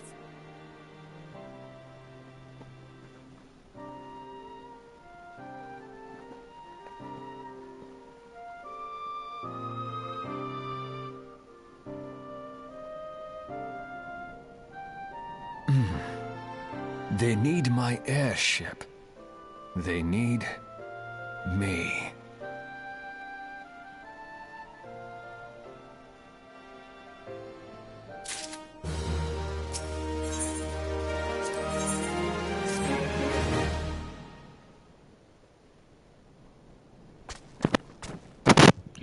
What a curious twist of fate that Master Sid Garland would at last be found within our church. It defies imagination. Beg your pardon, Leaf. You wish to find his airship, yes? I know not how much truth there is to it, but there is a tale known as the final flight of the Enterprise, which grew popular in the wake of the Calamity. Much like the Great Gubu Wall of Ul'dah, it states that the Enterprise flew northwest from Gridania towards Korthus. If true, the airship would have passed through the North Shroud, likely over Falgord Float, the closest settlement to Korthus. Mayhap the Serpents stationed there have records of the events that transpired that day. I had hoped you might rest from your journeys for a time, but I see that the world still has need of you and the Scions. Pray look after yourself and Sid, Leaf.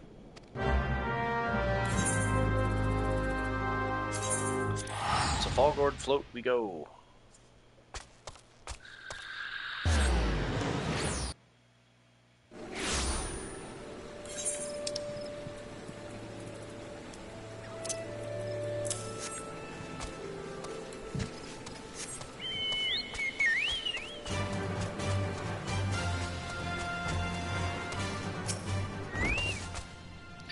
Is there aught I can assist you with, sir? The Enterprise? You speak of Master Garland's ship, yes? I needn't refer to the records. I know that the airship was sighted overhead 5 years ago. Clearly bound for Korthus. What became of it after that, I cannot say. If you wish to know more, pray speak with Vortifar at Florental's Spire. He was on duty that day and saw it with his own eyes. I'm unsure of what it is you hope to accomplish, though even should you locate the ship, would you not need a man of Master Garland's caliber to fly it? I hear tell that the machinery is fiendishly complex.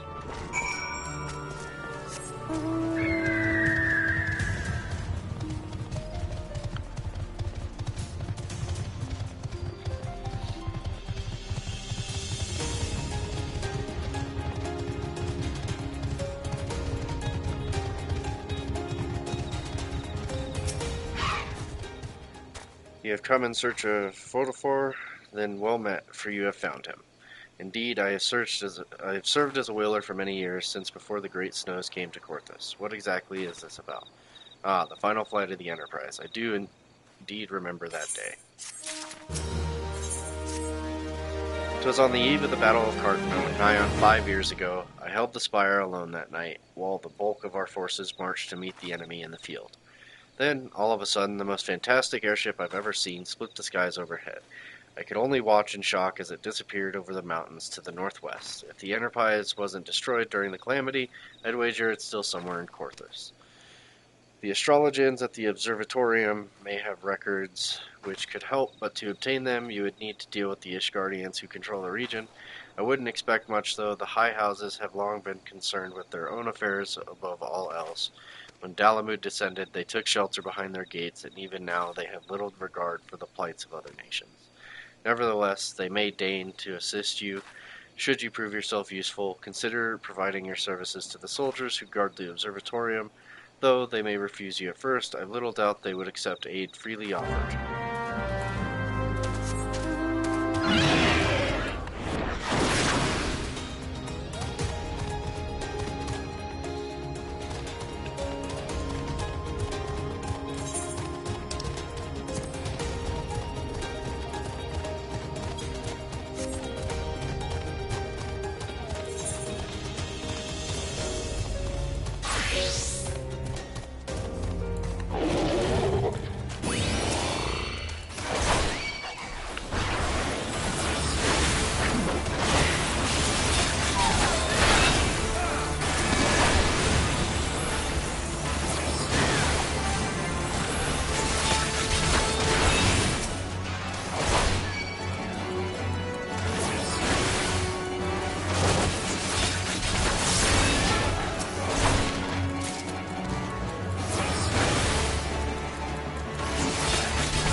second, I want to see something real quick.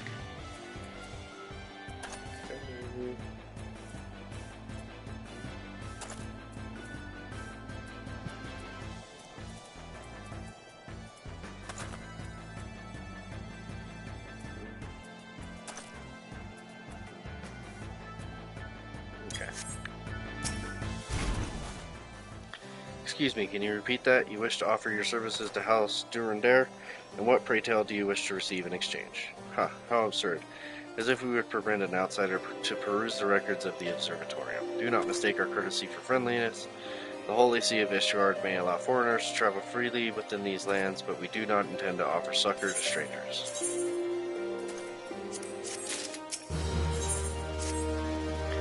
Alone have mercy, are you still here? You may take shelter within our walls if you insist, but do not distract me while I am on duty. We're stretched thin as it is. And where in the hells is that knight I sent on patrol? He should have returned ages ago. Perhaps I have a use for you after all. If you still wish to aid us, search the wilds to the west for my missing man. You will know him well. You will know him by his uniform, that of House Durandare, as is mine. Good lord, I can't speak.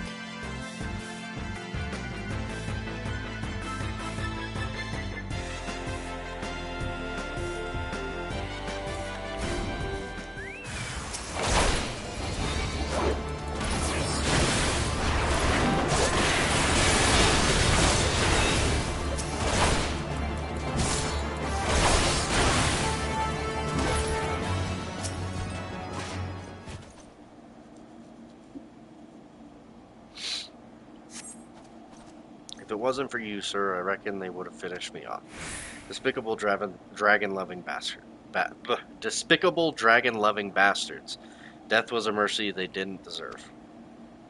I prayed the rumors were mistaken, but this confirms the worst. I must immediately inform my superiors that the heretics are operating within this region. Fare thee well, friend.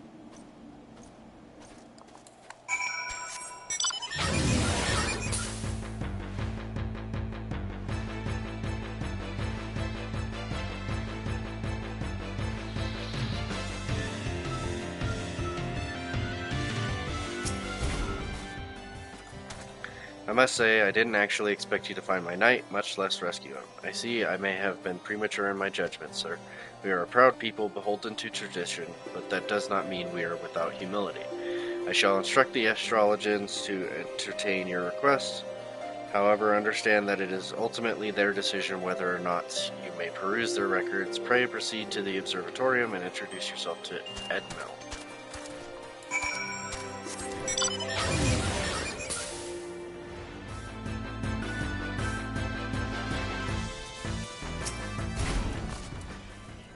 Ah, the gentlemen come in search of the airship. This is highly unorthodox. Whatever could Sir Ludovico be thinking?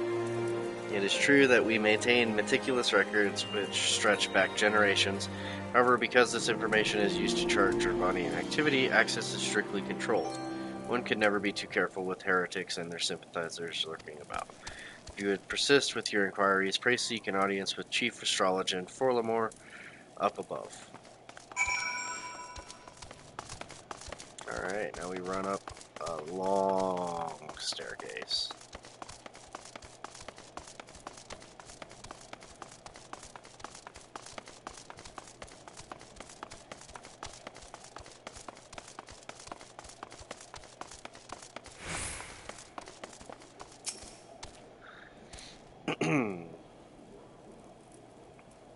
No, absolutely not. Have you any inkling what it is you ask?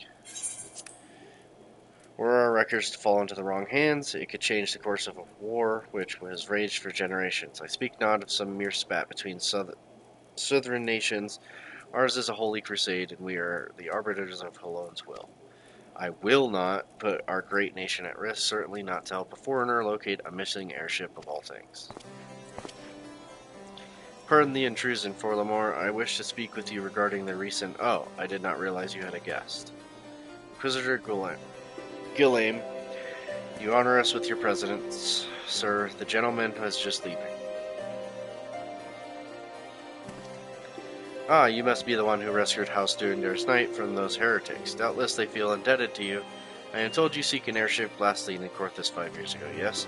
You came to us at an inconvenient time, I fear. Much has changed in the intervening years, little for the better. While I wish you the best of luck in your search, I would also strongly advise caution.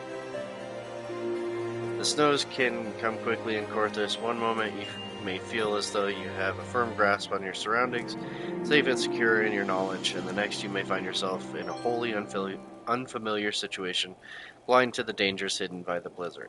It would be wise for you to focus on a single landmark whilst traveling. Do not give in to temptation and deviate from your course. I was not aware you aided House Durandare in this fashion. Thank you, sir. Nevertheless, my decision stands. I cannot give you what you seek. 1 second. I need a drink.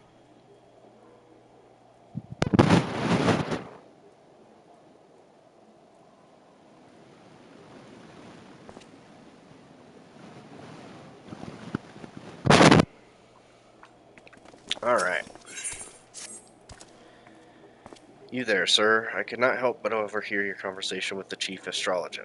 There may be a way I can assist you, but it would require that you perform for me a favor in exchange. An associate of mine has yet to return from his expedition to the cliffs east of the observatorium. He was adamant that he could conduct his observations alone, despite the presence of Ixal in that vicinity. If you would seek out this astrologian and confirm that he is well, it would be a great comfort to me.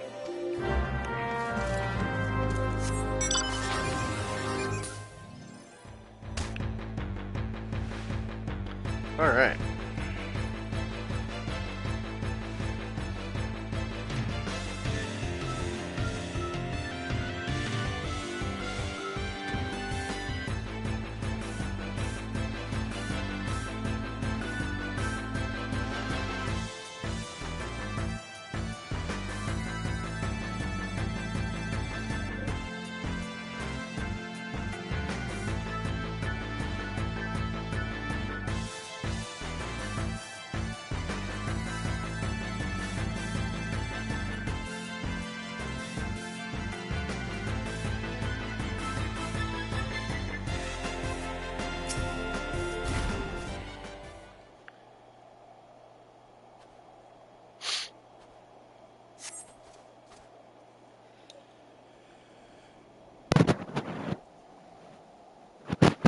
Sorry about that, I had to sneeze. What a relief to see someone other than a goddamn Birdman. I thought I could finish my work whilst the Ixal were away, but they returned far quicker than I anticipated. It was all I could to do to hide and hope they might leave again before I froze to. Wait, who are you? You are not one of our knights. A man of House Durandare cannot be seen in the company of an unbeliever. Good day, sir.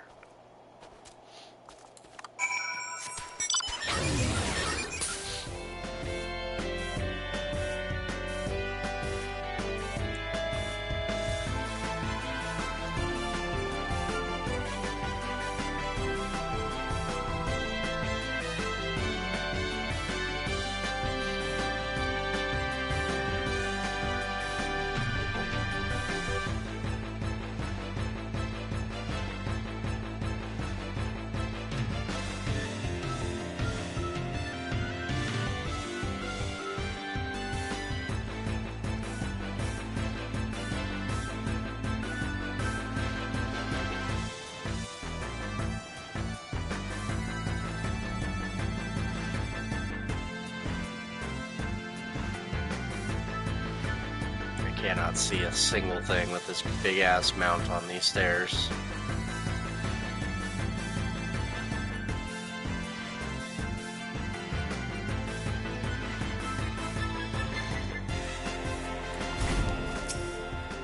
Alright. The arrogant fool returned not long before you arrived, muttering about the disgrace of having been rescued by an unbeliever. Serves him right for underestimating the dangers our knights face every day. Ah, but you are eager to locate your airship. It may surprise you by saving him, you have already aided your own cause. House Durandare is quick to regard outsiders with suspicion, as it is their duty to sound the alarm at the first sign of trepanning and aggression. Yet you have already aided them twice, for which they are honor-bound to repay you. Even so, they will not grant you access to the observatorium's records. That is just as well, for there are other ways you might locate your missing airship. What I propose is that you petition Lord Portalaine for an official introduction to the other high houses. The word of House Durandare carries tremendous weight in Ishgard. Should the captain consent, you would have little trouble obtaining information from other high houses.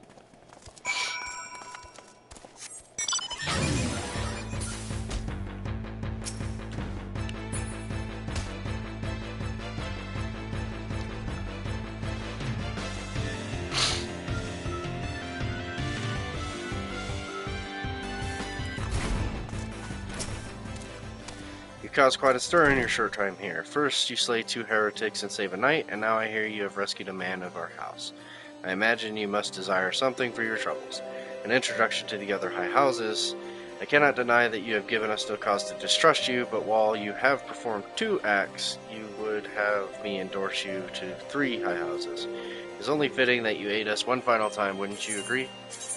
Sure.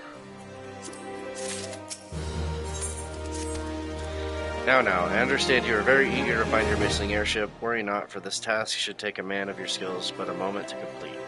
Not long ago, a porter bound for Skyfair Locks was ambushed on the road due west of here. Though he escaped with his life, he would very much like his wares as well. On the off chance any portion of his shipment remains, I would have you travel to the scene of the robbery and bring back what you find. Lest you intend to perform only a cursory search, bear in mind that recovering the stolen merchandise will endear you to House Halenart, further improving the chances that they indulge your request for aid.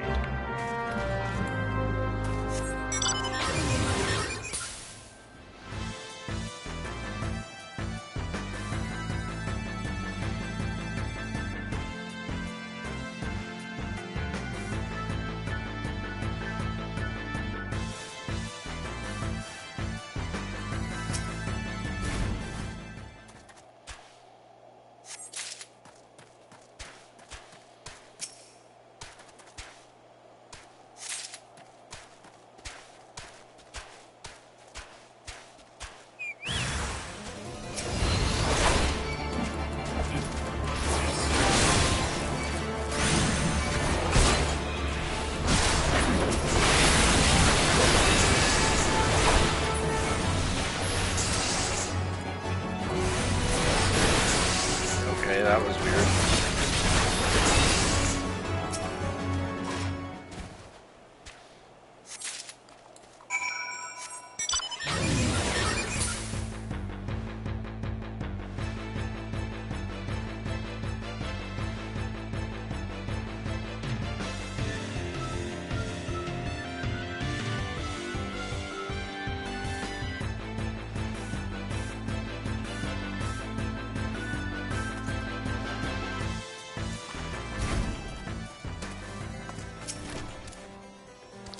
Have you good tidings to share, or better yet, stolen merchandise to show?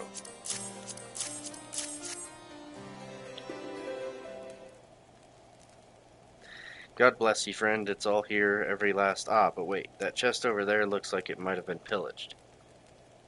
Bloody hell, so that's the personal property of Lord Fortional, too. Are you certain? Clearly an attempt was made to open it, but the lock appears to have held. Nevertheless, if you wish to verify the contents against your shipping manifest, be my guest. Fury take me, a draconian rosary in the possession of Lord Farshional. Yet, perhaps this is not so difficult to fathom. House Halenart is whispered to be infested with heretics. Thank you for bringing this matter to my attention, sir. I shall inform the Inquisitors immediately. Under these circumstances, I must strongly advise against associating with House Halenart. Your other introductions will need to be postponed as well. It is the duty of every Ishgardian to root out and destroy heretics. All else must wait until this matter is resolved.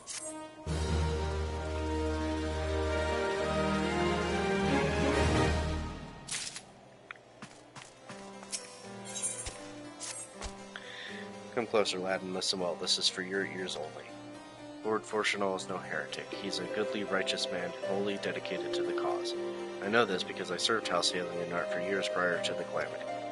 You must go to Skyfire Locks and warn him of the coming storm. The Inquisitors are ruthless and will spare him no mercy. Speak to him of an Edelweiss, and he will know you are for a friend. Now go.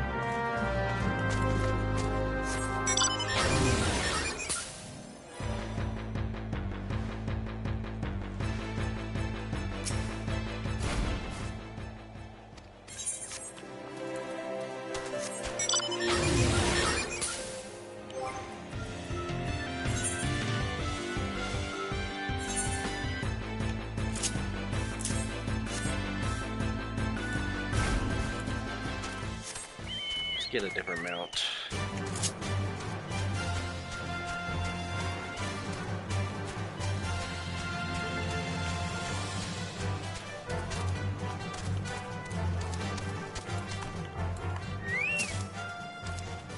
Yes, you look as though you have something to say, do you? Is that an Edelweiss in your pocket, or are you happy to meet me?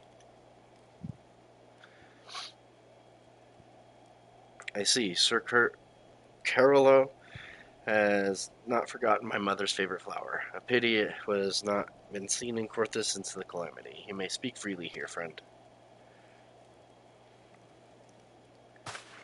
That's absurd. I would sooner die than become a thrall to the dragons. Alas, it matters little what I say at this point. Although the Draconian Rosary was not found in my possession, it will still be considered by many to be proof of my heresy. I must do my utmost to prove my innocence to the Inquisitors, for if they harbor even the slightest doubt, this will only add weight to the insistent accusations our house has suffered of late. It's as though the gods themselves are plotting our fall. You risk much by coming here. It is only proper that I recompense you for this deed. Tell me what you desire, and I shall do my best to provide. Missing airship? I see. It may require a prolonged effort to locate your quarry. I shall direct you to one in a better position to assist you. Lord Horsefall of House Fortom commands the garrison at Camp Dragonhead. Present to him this letter of introduction, and he will surely be receptive to your needs.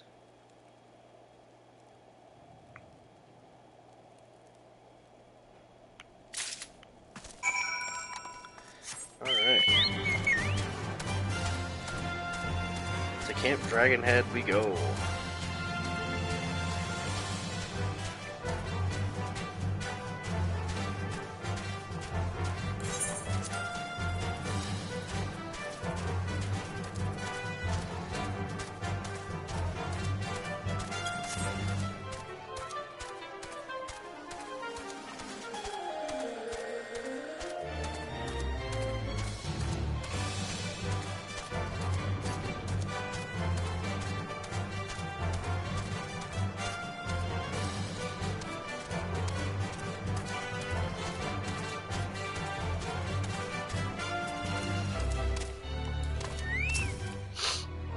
Ah, the unmistakable swagger of a well-traveled adventurer. If you are come to pay your respects, be at ease, friend. I'm not one to stand on formality.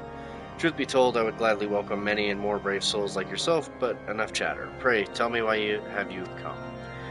Good lord, I cannot speak today. If there is any justice in this world, these charges will receive no serious consideration. It is beyond inconceivable. Ah yes, the letter made mention of a pressing matter for which you required assistance. What might that be? I'm looking for an airship. So, this enterprise you speak of was last seen above Corthus before the calamity 5 years ago. I fear it may prove difficult to find any eyewitnesses to these events, for while Isgard did not participate in the Battle of Cartano, we were embroiled in our own internal conflicts at the time. Nevertheless, I will make inquiries on your behalf and share with you my findings in the future. In the meantime, please enjoy the hospitality of Camp Dragonhead. I will see that you are afforded every courtesy as a guest of House Fortom.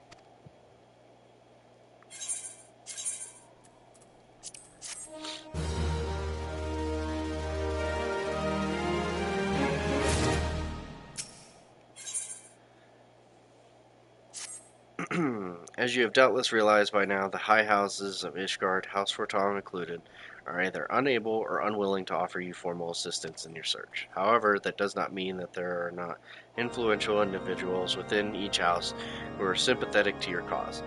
I shall be sending missives to their various representatives in Ishgard, though I suspect it would be quicker and more efficient if you were to make inquiries of your own. Lady Nin of my own House for Tom, who resides here in Camp Dragonhead, rather enjoys the company of travelers.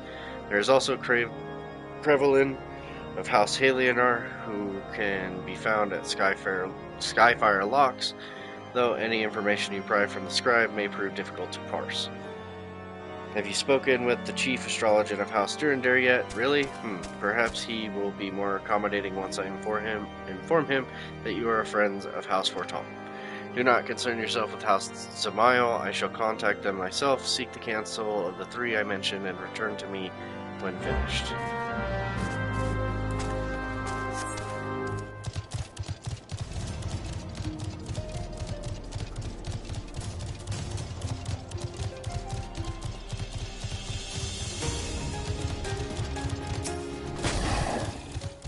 Why, hello, good sir. What's that? An airship, you say? I hate to disappoint you, but I know nothing of what you seek. Likely no one of House Rotomp does, for if they did, I would definitely know as well. The topic on everyone's lips these days is what will become of young Lord Francel. Some say the allegations are long overdue, given how many members of House Halionar have been found guilty of heresy in recent days. But something tells me he's not actually a fucking heretic.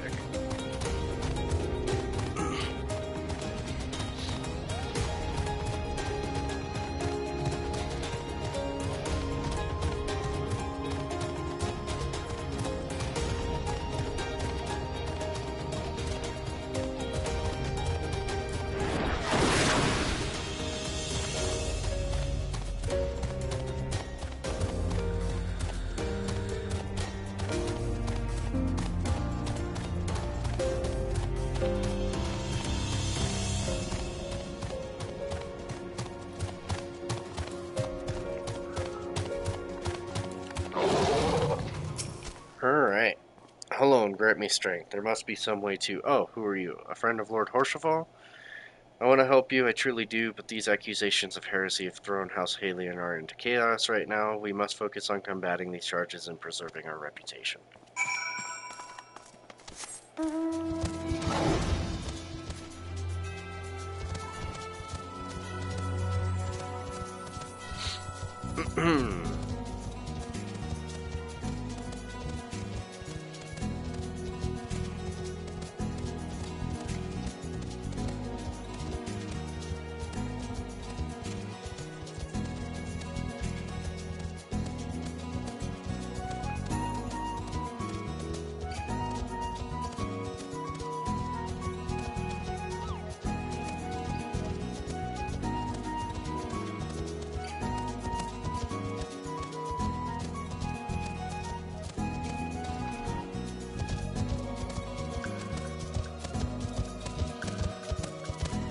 Alright, we climbed along the staircase yet again.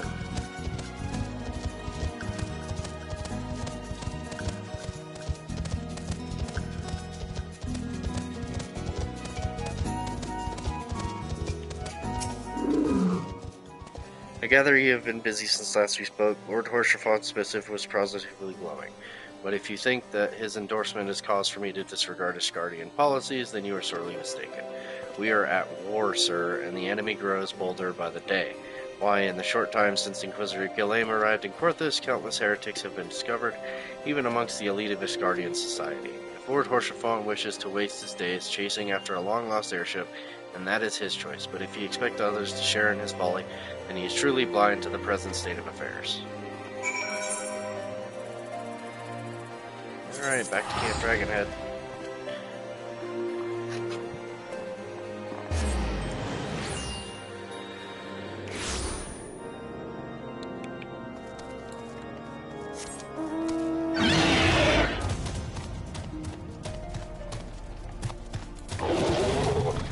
Ironic that I'm in an area that hates dragons and I was riding one.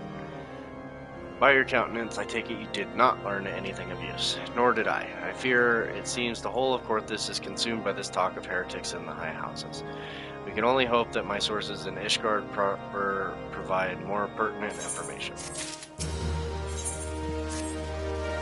I had another personal request to make of you. It concerns Lord Francel, of whom much has been whispered in recent days. I have received a report that he and 3 knights were seen heading north towards the Steel Vigil. The outpost was long ago overrun by the Dravanian horde, so I am not certain what he intends to accomplish with such a small force. Whatever his motives, I fear for his safety. Pray journey to the Steel Vigil and see if Lord Francel's party requires assistance. You got it.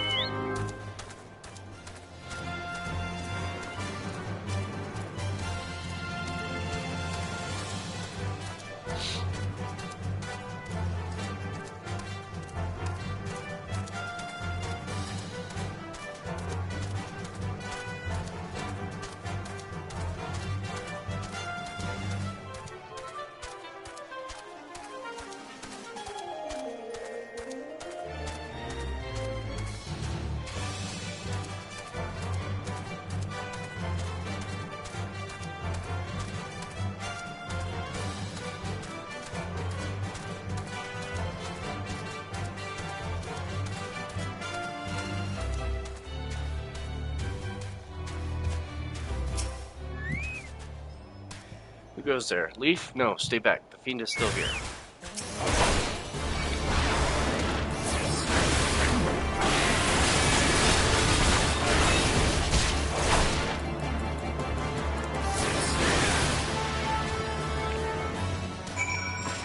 Alrighty.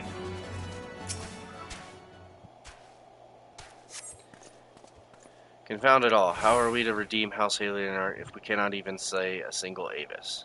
We are fortunate you came along when you did, sir. House Alienart will remember your kindness. And I apologize in advance if you can hear my son in the background. He is playing on his Switch 2. I heard the beast cry from over yonder, then Lord Francel is safe. Bless you, sir, bless you.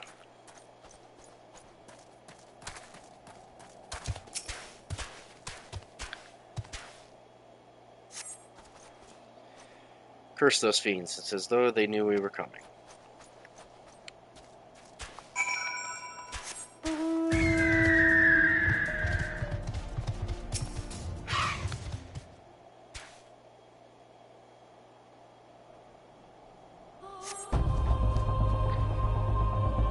It was a foolish thing to do, I know, but I had hoped we might demonstrate our devotion by slamming another a scalekin. Moreover, it was House Alienart that yielded the Steel Vigil to the Horde many years ago. One might say that our defeat here heralded the slow decline of our house's once great name. We have been brought even lower by these despicable accusations of heresy, and despite my best efforts, I have done naught to improve the situation. The day of my trial approaches soon. I must accept the judgment of the Inquisitors, whatever it may be, but even should my protestations fall on deaf ears, I will proclaim my innocence to my dying breath.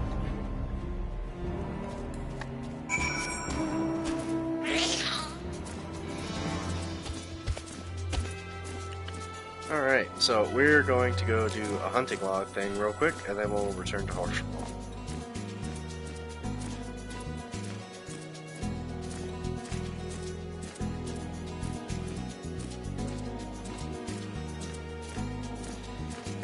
Oh, okay, that could have been horrible.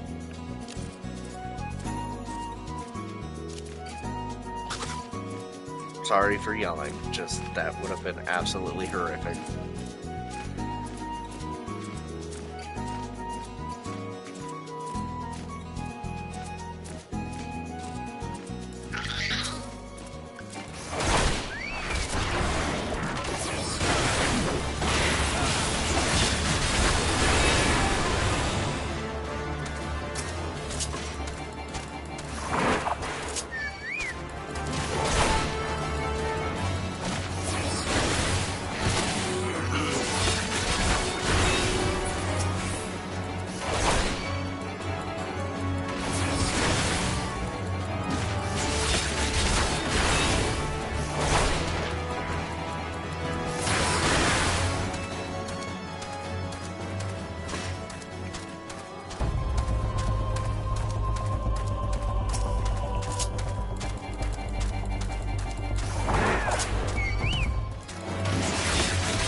go to Camp Dragonhead.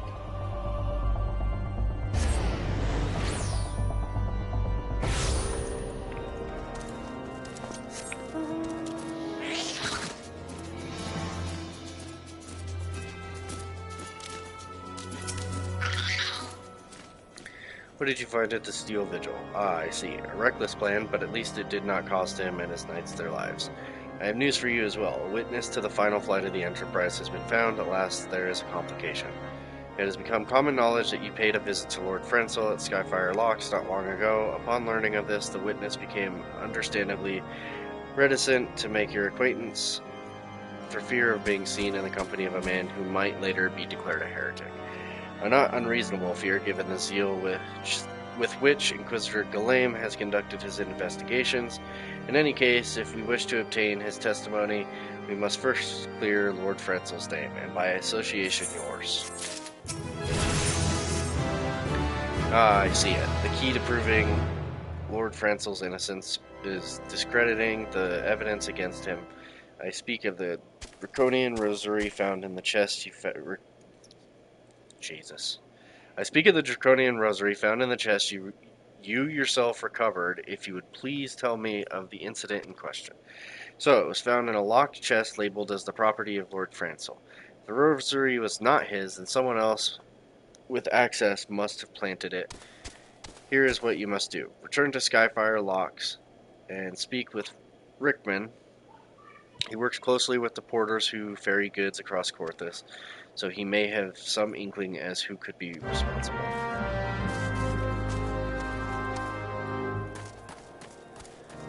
Alright.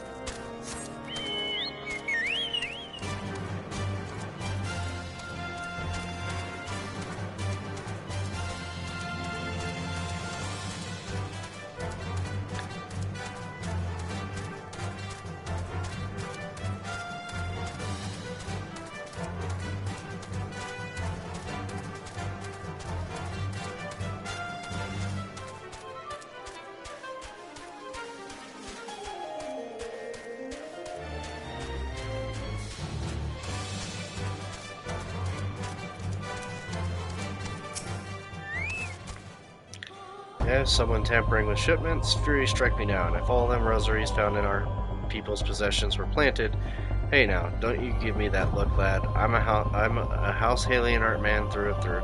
This heresy nonsense is bad for me and my family too. I ain't saying the porters what were bringing the shipment did it though. I know most of them what work the trade routes, and I've never had cause to question their faith. But if it wasn't them neither, then your guess is as good as mine. After all, most every shipment is thoroughly inspected before it. Could it have been the fellas that were responsible for the inspections? Ishgardia Knights and Inquisitors, the lot of them. As if they'd ever turn their cloaks. Reckon that means the porters are your most likely suspects. Hate to think it, but maybe you should question them. There's a crew coming to Camp Dragonhead from White Ram Front this morning. You might consider having a word with them.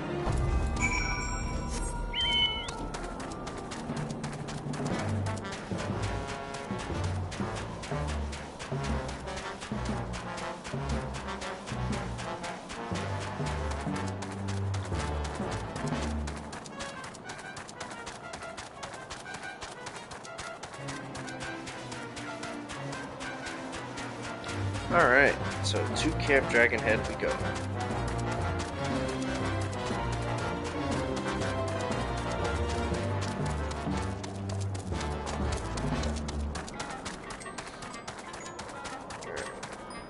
Give me 1 second. I'm going to take a quick bathroom break, and then we will continue on.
Alright, I'm back. Sorry about that. I had to go take care of some stuff.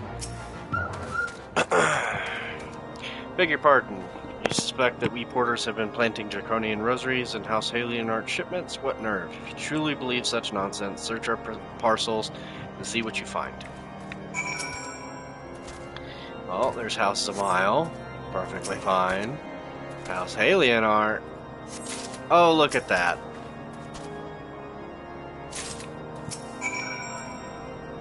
Are we finished? If so, I would appreciate an apology.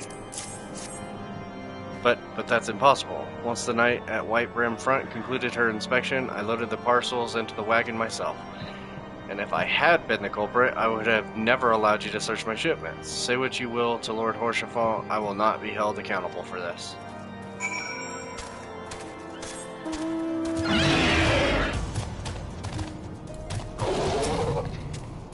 Did something happen outside? I thought I heard shouting. But more importantly, what did Rickman have to say? More draconian rosaries, and every single parcel bound for Skyfire locks? That beggars belief. Even the Inquisitors must acknowledge that this is no more than a crass attempt to sully House Halion-Art's reputation. Whoever is responsible has overplayed his hand, and praise alone that he did. Lord Francel's trial is coming upon us, and we must act now if we are to clear his name. From the very first, I knew it could not be that so many members of House Halion-Art were heretics. At last, we can give the lie to these poisonous allegations and put an end to this travesty. I will need to prepare a formal statement regarding these developments for the Holy See. In the meantime, I would have you bear my words to Inquisitor Brigi. Tell her that House Fortom asks, nay, demands that Lord Francel's trial be postponed until a full investigation has been conducted.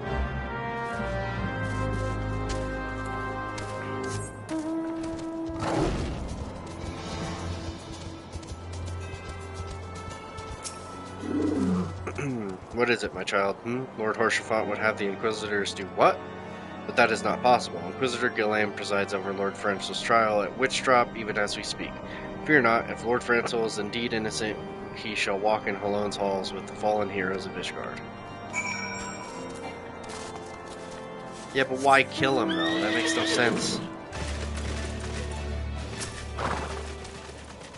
They have taken Lord Francel to Witchdrop. This is madness. The Inquisitor does not have sufficient grounds to subject him to that manner of trial. I will not stand idly by and allow an innocent man to die. Leif, I would dispatch you and one of my knights to Witchdrop to forestall the proceedings until such time as I am able to join you and petition Inquisitor Ghislaine in person. I will endeavor not to keep you waiting too long. Do whatever you must to keep Lord Francel alive.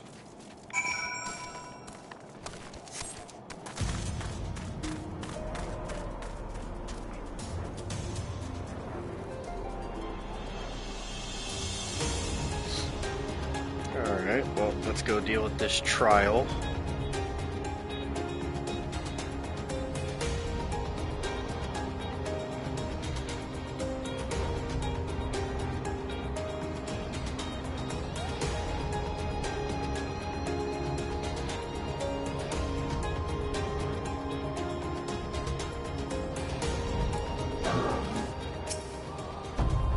Hey, Leif, as you can see, Lord Francel yet lives. We must try to reason with the Inquisitor, but if his guards judge us a threat, we must also be prepared to defend ourselves.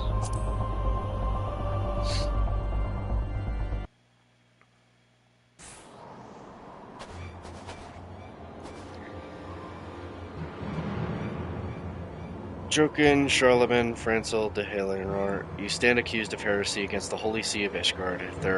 Is there aught you wish to say in your defense? Hear me, brothers, these charges are false. The men and women of my line have ever opposed the Javanians, and I am no different. Since the very birth of our nation, we have gladly shed blood in service to the Holy See. Condemn me, and you will strike a blow for the enemies of Ishgard. It is for Halone to judge if you speak the truth. Prove your innocence in the eyes of gods and men, leap from the cliff, and entrust your fate to the Fury. The righteous shall take their place in Halone's halls, while the wicked shall reveal their draken forms and be put to the sword. In the name of House Fortoms, I beseech you, stay your hand. Inquisitor, we are come on behalf of Lord Horshaffon. My lord has uncovered evidence which suggests that the charges against Lord Francel are without merit. We humbly request that these proceedings be suspended until such time as full re-examination of the facts has been conducted. Lord Horshaffon has allowed his personal relationship with the accused to cloud his judgment. That he should harbor private doubts, I might have allowed, but that he would dare interfere in legal proceedings sanctioned by the Holy See, I cannot. To defy the will of an Inquisitor is to commit heresy, a crime for which there is but one punishment. We must hold them until Lord Horshaffon arrives, Leaf, and remember, no harm can come to the Inquisitor.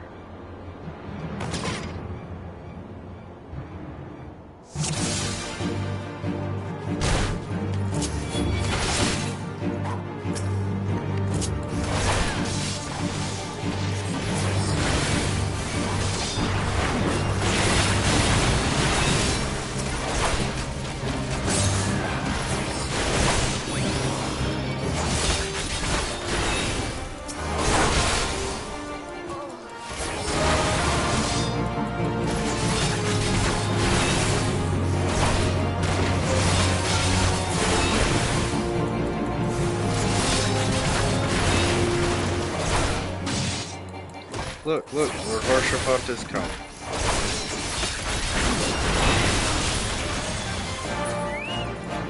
In the name of House Vertans, I demand you lay down your arms.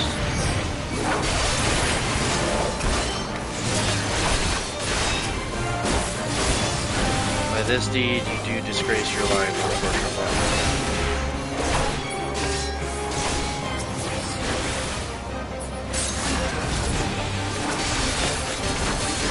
Guardians come today, you shall answer for your sins.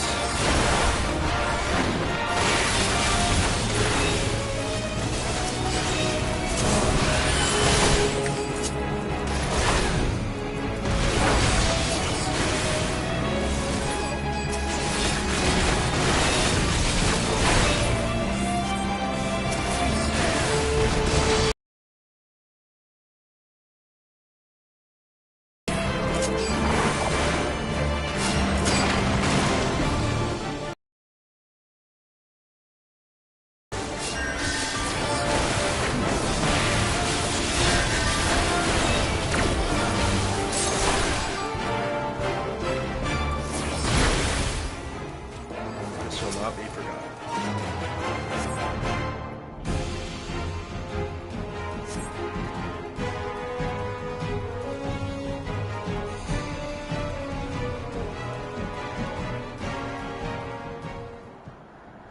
It is not our intention to defy the will of the Archbishop, but this trial, like many others, I fear, has been orchestrated by enemies of House Halinar.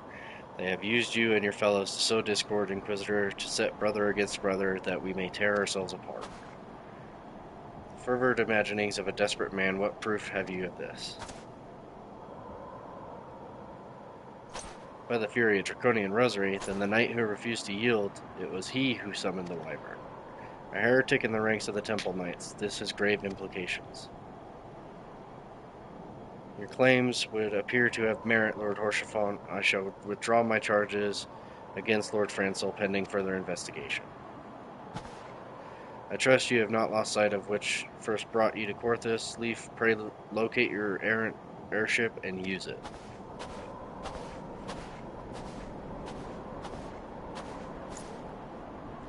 Lord Horshaffon, I have no words to express my gratitude, but why would you risk your reputation to save mine? Because I know you, boy. You're too loyal to betray Ishgard and too devout to question your sentence. Had we been any slower, you'd have jumped of your own free will. I would have done whatever it took to redeem House Halinar. Praise alone, it did not come to that, but it profits us little to dwell on what might have been. Let us quit this place, Leaf. Pray visit me at Camp Dragonhead once you have recuperated.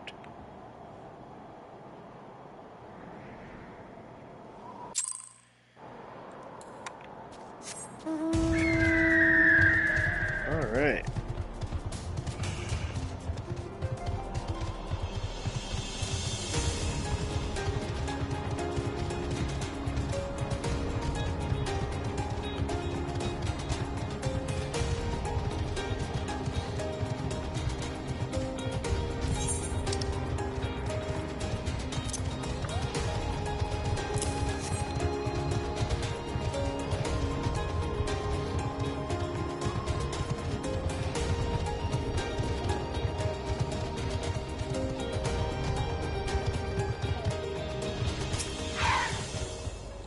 You look well, Leaf. May I say what a pleasure it was to fight alongside such a fearless and skillful warrior. Were it not for you, Lord Francel would surely have died defending the honor of his house, and I might well have perished at the hands of a heretic and his wyvern. House Forton and House Felianar shall never forget your service. Now let us return to the matter of your missing enterprise. The man with knowledge of the enterprise awaits you outside. I pray his information proves useful to you.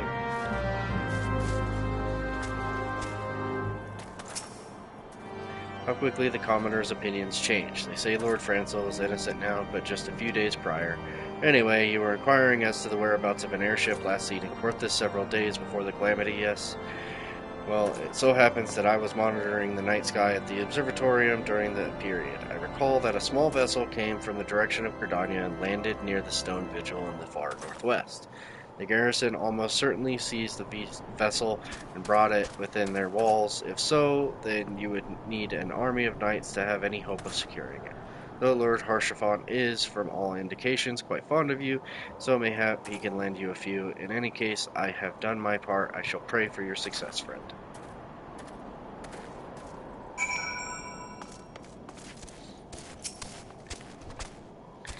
Oh, so you've at last located the Enterprise. I believe congratulations are in order. The Stone Vigil? Ah, perhaps I spoke too soon. The outpost has been held by the dragons for years, and all access is restricted by decree of House Durandare. I will write a letter to House Drillamont of White Brimfront and request that he grant you permission to enter. That said, I fear my influence alone will not suffice, so I suggest that you request Lord Francel to do the same. Now that your business in Camp Dragonhead is concluded, I suspect we may not meet again for some time. I wish you well in your journeys, Leaf. May Halone guide you.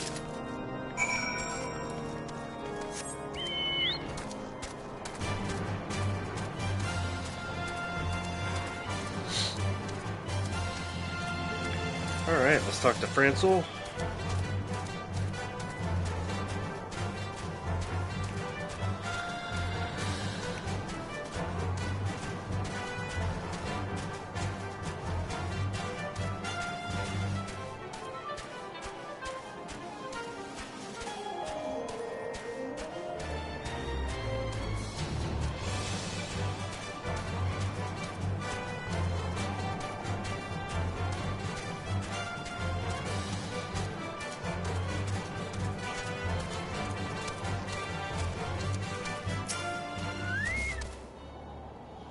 Wonderful to see you again, Leaf. If there is anything I can do to repay you, name it. So, the airship you seek is likely inside the Stone Vigil. It shames me to say that it, too, was once an outpost held by House Halionar. In the chaos that followed the calamity, the Javanian horde caught us unawares. The fiends have held the outpost ever since. As we lack the strength of arms to retake the Stone Vigil, House Durandare instead has been charged with the duty. Given that, I doubt that my words will carry much weight with Lord Drillamont. Nevertheless, I will write you your letter. Before you depart, a word of caution. The cravens who attempted to destroy House Halionar have yet to be unmasked. Though their plans were foiled, they doubtless still harbor great hatred towards us and towards you now as well.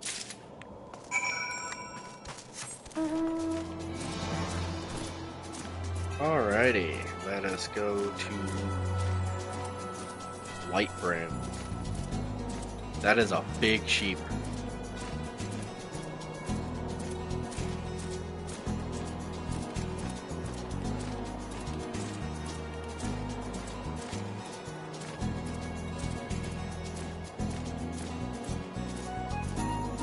Okay, it just disappeared. Whatever.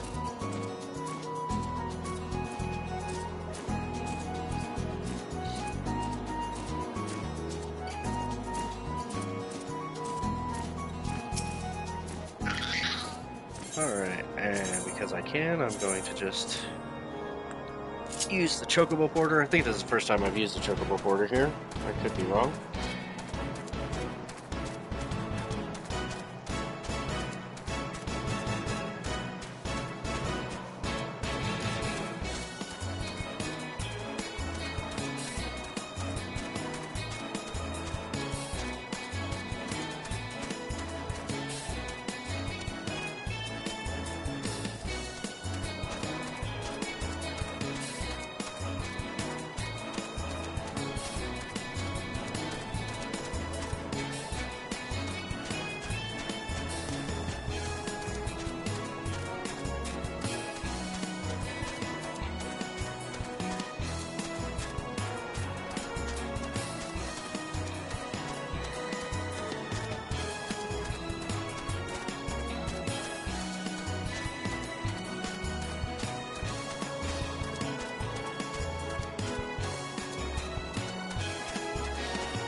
Alrighty.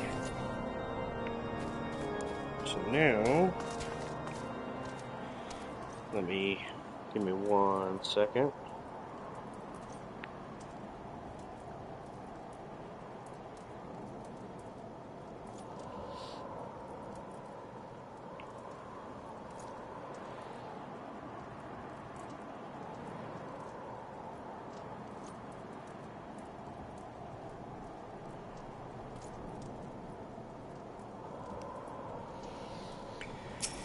Alright.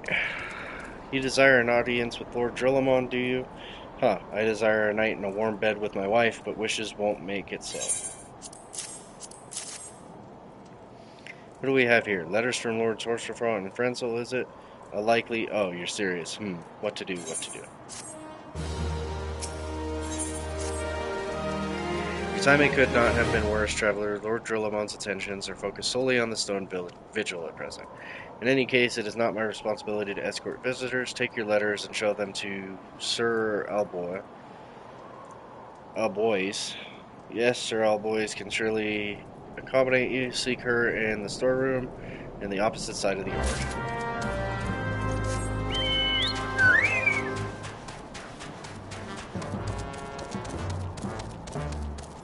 It's probably Albois.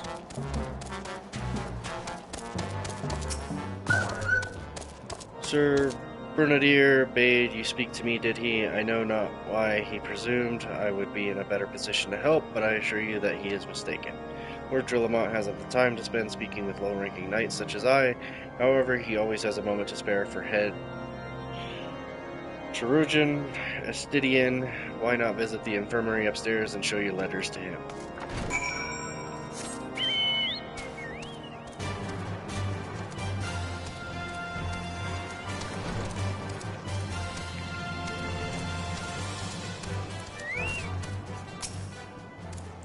Are you here to visit a patient, sir? What's this? Letters of introduction from House Fortom of Halianar. With documents such as these, you needn't seek an escort. Pray proceed to the barracks and speak with Sir Gutterno. He should know Lord Drillamont's current whereabouts.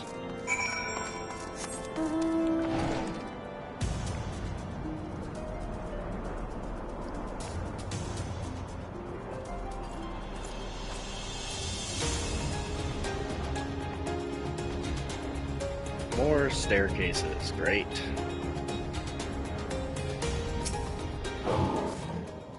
What reason have you to barging into... Oh, I see. Well, you are in luck. Lord Drillamont is just up these stairs. Letters or no, though, I would not expect much. House Durandare as a whole does not hold adventurers in high regard. You had best state your intentions quickly and succinctly, show proper respect, and it shall be returned in kind.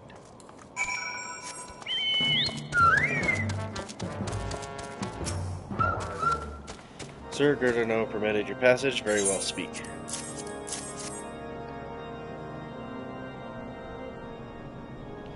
You wish to brave a ruined outpost filled with scalekin to secure an airship that may or may not be there. Are you the avatar of the Fury herself?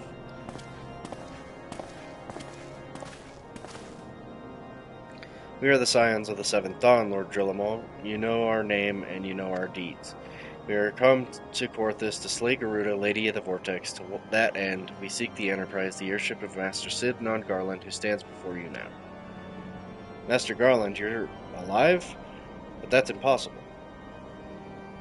Indeed it is, my lord. Do not be deceived by their honeyed words. These foreigners are not to be trusted.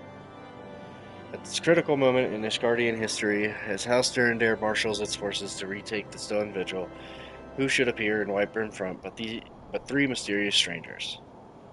Sid Garland, missing and presumed dead since the Calamity, and two scions of the Seventh Dawn, a defunct band of misfits recently exterminated by the Empire. The lesser houses may have been duped by these grandiose lies, but I should hope that House Durandare would have greater sense. I know not why these three seek the Stone Vigil, but I know that we cannot permit them to pass. Thank you for your counsel, Inquisitor. For a moment, I nearly believed this bummer's farce. You three will not enter the outpost until we have reclaimed it, and until you declare your true intentions as well. It could be moons before House Dern dare purchase the dragons from the Stone Vigil. We cannot afford to wait that long. Sid, Leaf, we must do whatever it takes to earn Lord Drillmont's trust. Understood?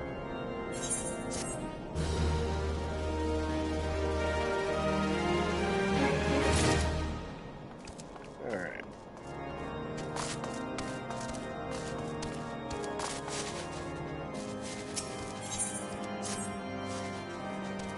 You the lad responsible for that commotion upstairs? Aye, word travels fast in White Rim Front. I gather you still wish to change Lord Drillamont's mind. If there's one thing I've learned about the man in my time here, it's that he listens to and respects the opinions of those under his command. Win over the barracks and he's sure to take notice. How, you ask? That's easy. Serve the poor souls recent fare for a change. The last few supply shipments contain no meat whatsoever, and the knights are rightfully beginning to complain. I'm thinking we could prepare them steaks using mud puppy tail meat. 'Twouldn't be a quality meal, 'tis true, but it'd be a damn sight better than nothing. If you've a mind to lend a hand, why not await a lurking mud puppy in Danafin Pass and take this bottle of vinegar. Locals say it weakens mud puppies by clogging their mucus glands, drying their skin.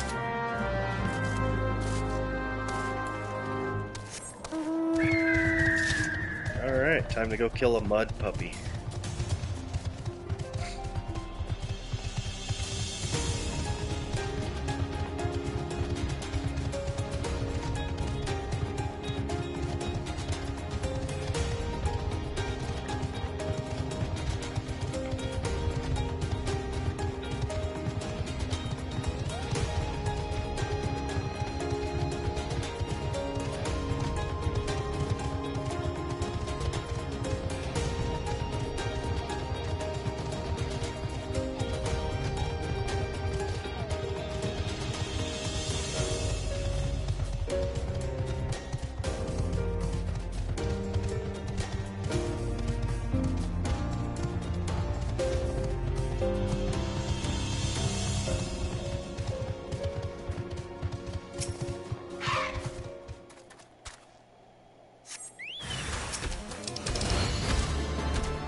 Let's go deliver this tail meat.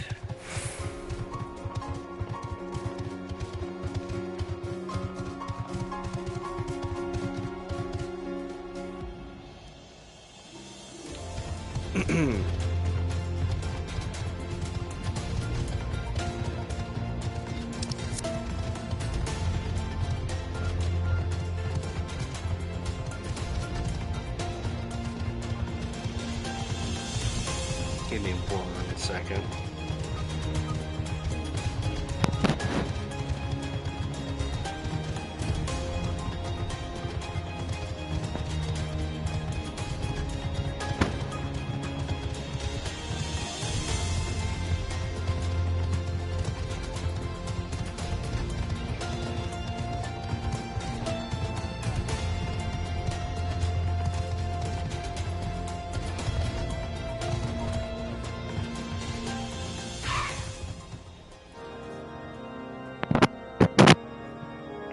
Alright.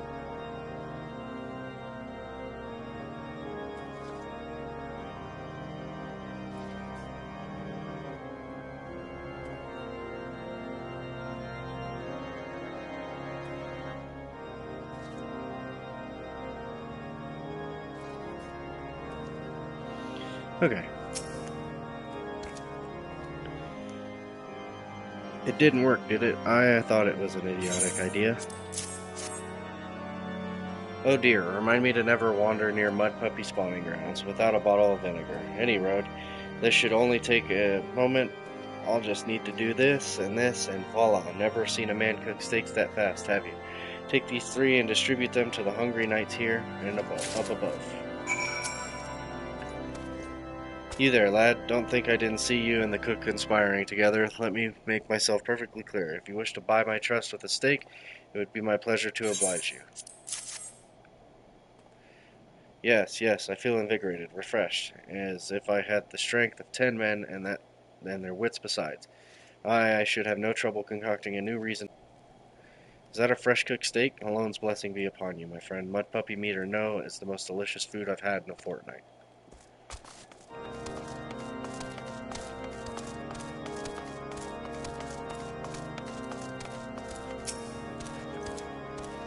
Ever must we train to maintain our skill at arms, yet never are we to receive proper sustenance. You are a godsend, friend. Too few appreciate that House Durandare must do more than its fair share for the sake of Ishgard.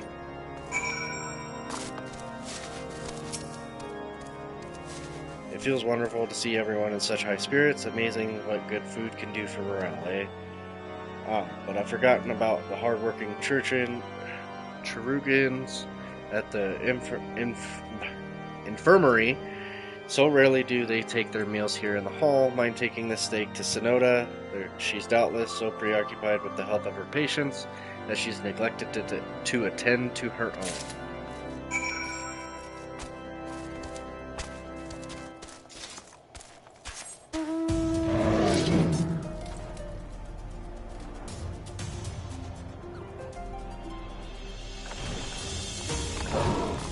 Alright.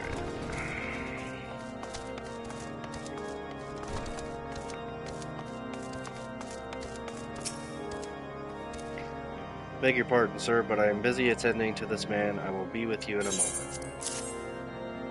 Is that? Come to think of it, it has been quite a while since I last ate. I suppose it wouldn't hurt to have a nibble. Oh my, this is fantastic. Thank you so much. I'll eat the rest right away.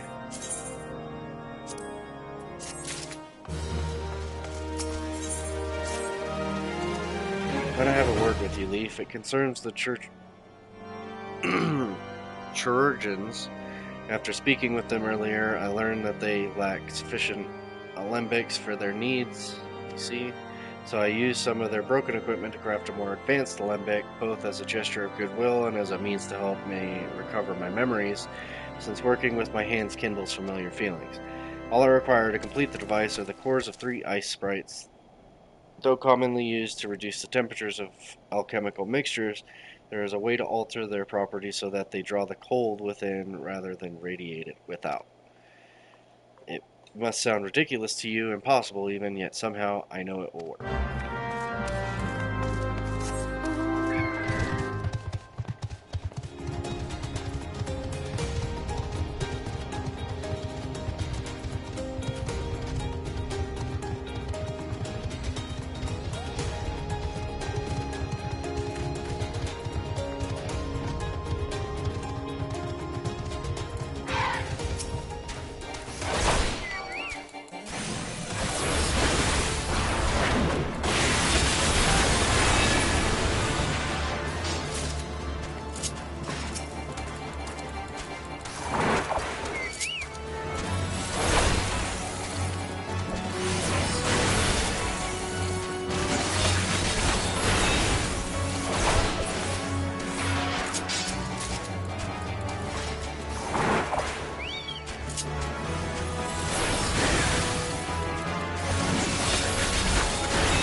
We'll kill these hunting log enemies real quick.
Have you obtained their cores? If so, please show them to me. Here's your cores, buddy.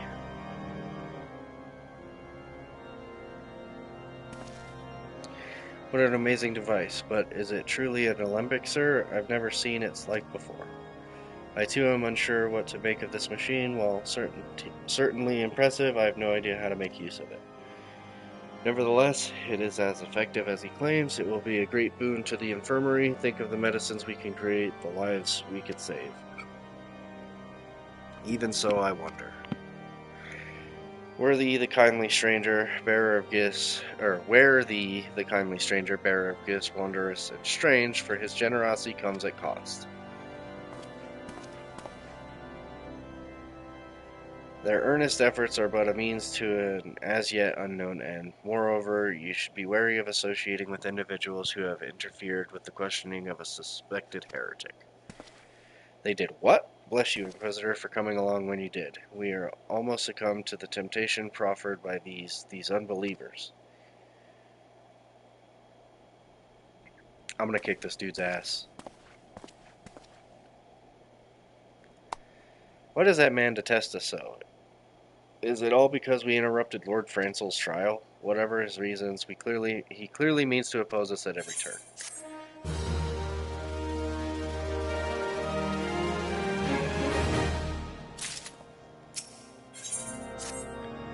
Before we can persuade Lord Drillamont to help us, it seems we must convince Inquisitor Galaim that we are not his enemies, but just how might we go about doing that? We know little and less about the good Inquisitor, despite him being such a prominent figure in Corthus. Perhaps we should learn more by speaking with the people of White Brim Front.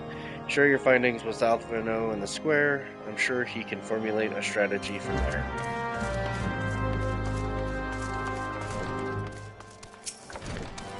Inquisitor Galaim? Yes, of course I know him. Alas, I have not seen him since the day he came to White Brim Front several moons ago. My memory is somewhat muddled, but I recall that a blizzard nearly buried us in snow that day, and I had the ill fortune of being assigned to the Night's Watch. While the stronghold slept, we walked the walls and patrolled the exterior in a darkness black as pitch. My route took me outside the eastern gate at one point, where I caught sight of a silhouette illuminated by the light of the city. Thinking it was a wayward traveler, I cried out and gave chase, but slipped and took a terrible fall. When I woke, it was days later in this very bed, where I have lain recuperating from my injuries ever since. I had tried to rescue him, but in the end, Inquisitor Galaim rescued me, carrying my unconscious body to the gates. I owe him my life, sir, and I hope to one day repay his kindness.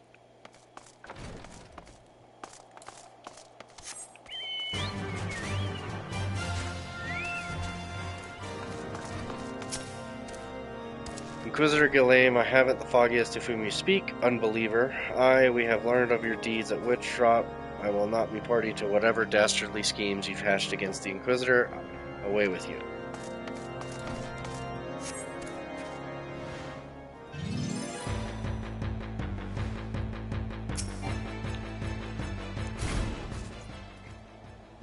Under Inquisitor Galaim's watchful gaze, unprecedented numbers of heretics have been unmasked and brought to justice. They say he goes days without sleep, so great is his devotion. Blessed are we to have such a goodly, righteous man to protect us.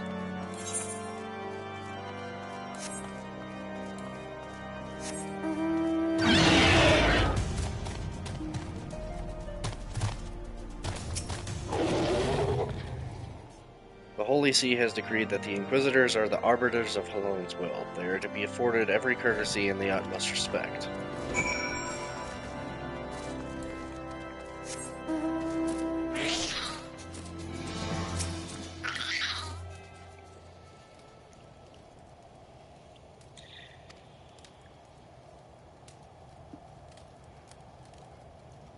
In case you have not yet noticed, my attire is ill-suited to this climate.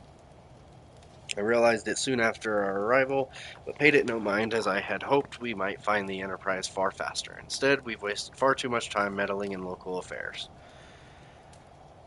Never mind, our journey is almost at an end. All that remains is to deal with this irksome Inquisitor. Sid tells me you have been busy making inquiries, yes?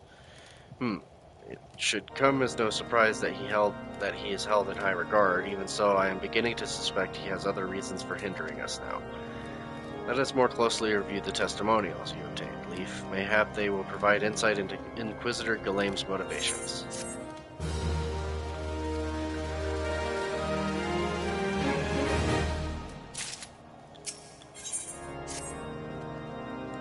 Something troubles me about the Wounded Knight's account. He claims he fell chasing a figure in the darkness that he saw outside the eastern gate, yes, but the main road leads to the southwestern gate. Since we've arrived in Whiteburn Front, I've seen no travelers arrive by the eastern gate. Moreover, he said he glimpsed a silhouette illuminated by the light of the city, which would imply that the Inquisitor came from the north of the eastern gate, not south. But it cannot be so. That way lies naught but a deep chasm. Assuming Sir Joe is not misremembering, the Inquisitor's behavior that night makes absolutely no sense, at least to me. Mayhap retracing his steps will shed light on this mystery.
Cool, a dragon corpse. That's great.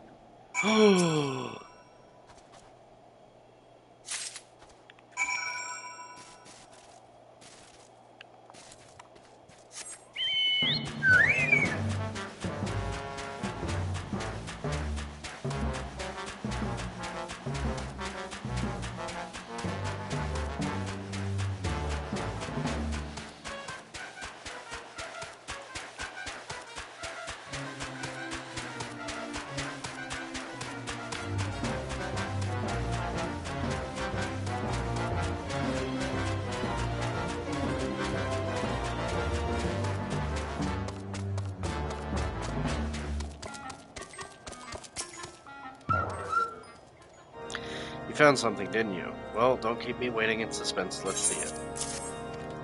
Oh my god.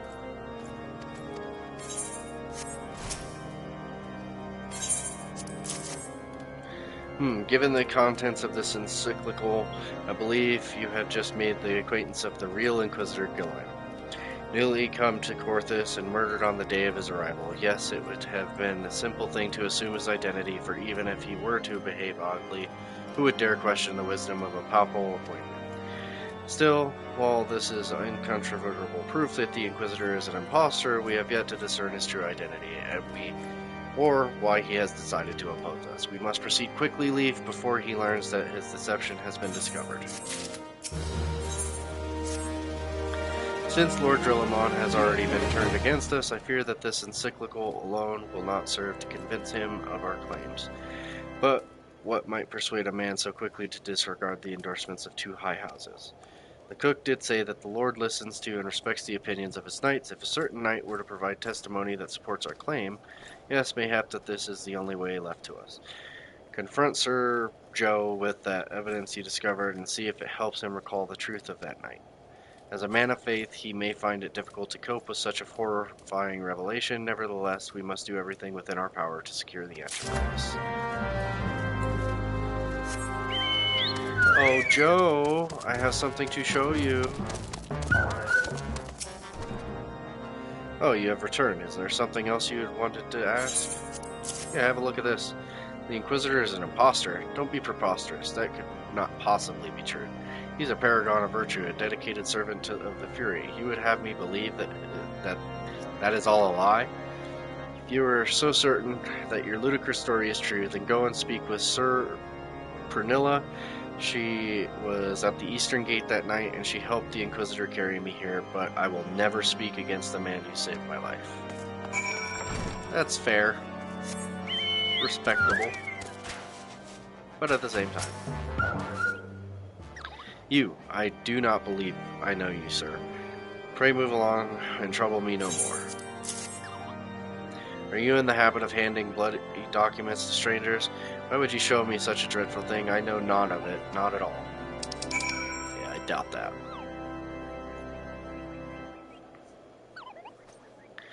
You know, don't you? Fury take me. I prayed this day would come. When Sir Joe gave chase, I followed close behind. He didn't fall. One of those Dravanian abominations lashed out at him, nearly killed him right then and there. I drew my sword and rushed to his side, straining to see the enemy, but what came from the dark was not a beast, but a voice. He knew things about me, about my family, secrets I had never told another. He said that if I kept his confidence, Sir Joe and I would be spared, but if I defied him, everyone I loved would suffer unimaginable horrors before they died. When at last I agreed to his terms, the man came forward. His robes marked him as an inquisitor, but I knew him to be a false. Together we carried Sir Joe to the infirmary, and on his first night in Whiterun Front, Inquisitor Ghislaine was heralded as a hero. Soon after came the accusations. Countless men and women of good moral standing seized whilst in possession of Draconian rosaries. As I feared, he was condemning the innocent to death. I wanted to confess to Lord Drillamont, wanted to put an end to the madness, but then I would remember the Inquisitor's threats, and so I did nothing until Lord Francel was accused. Some time ago, I followed the Inquisitor and found that he kept Draconian rosaries in a chest hidden southeast of Whiterun Front, so I took several from his chest and planted them in shipments bound for Skyfire Locks. As I hoped, they were discovered and considered evidence of a conspiracy against House Halion, thus exonerating Lord Francel and casting doubt on the other recent trials, and that is the entire truth, I swear. Alone forgive me for not acting sooner.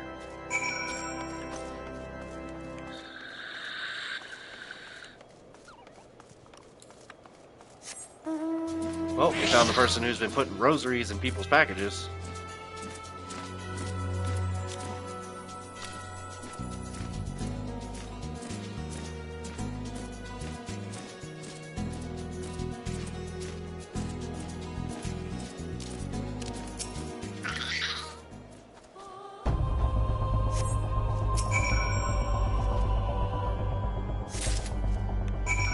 Yep.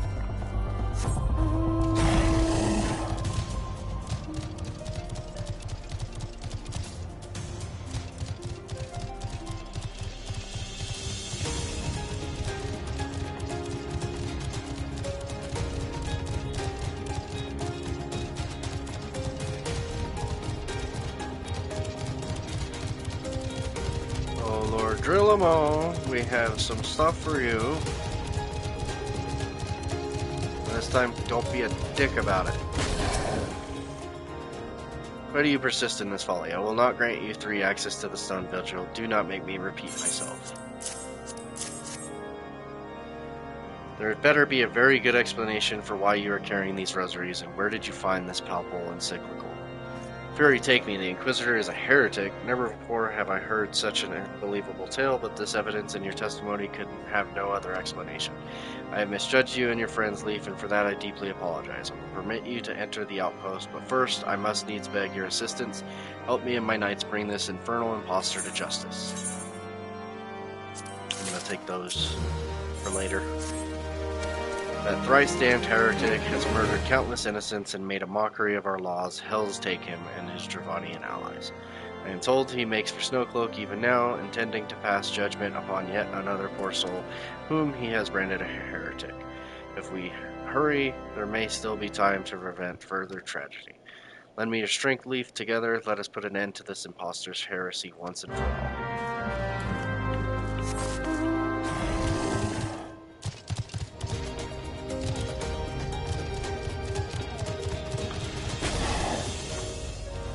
Whoops.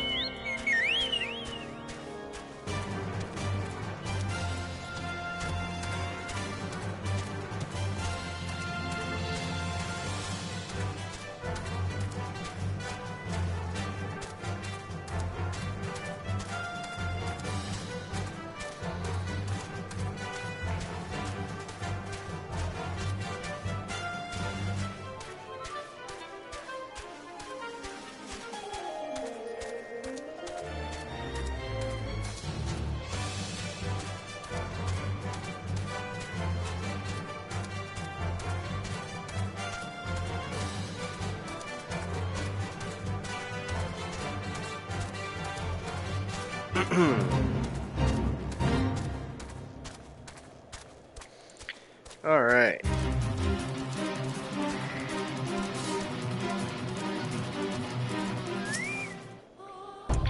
Good to have you with us, sir. When Lord Drillamon arrives, we are to confront the Inquisitor.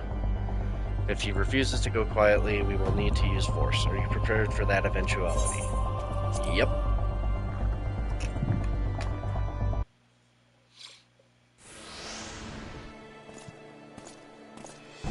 You needn't tremble so, my child. The righteous shall enjoy everlasting peace in Halone's halls, only the wicked. But why? Why must I die? By all that is holy, I swear to you that I have never questioned the teachings of Halone. Inquisitor, release the maid and come with us. My Lord Drillamon, what is the meaning of this interruption? You are aware that I am at present conducting an interrogation, are you not? Silence, villain. I name thee heretic, murderer of Inquisitor Ghalame and countless innocents. You are a traitor to Ishgard, to your own kith and kin. Your sins are beyond measure, beyond redemption.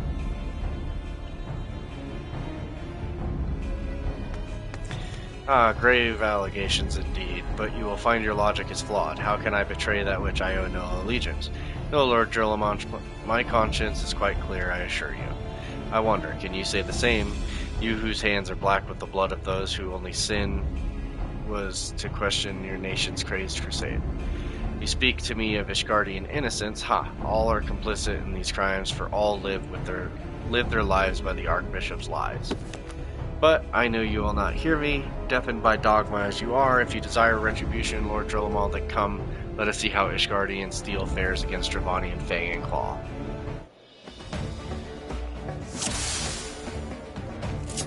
So he straight up admits it.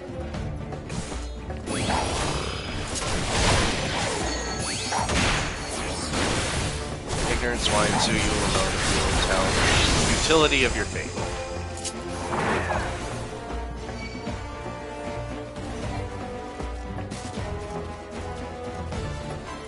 Can I do it in time? Yeah. Yes, that worked.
My glamour is dispelled.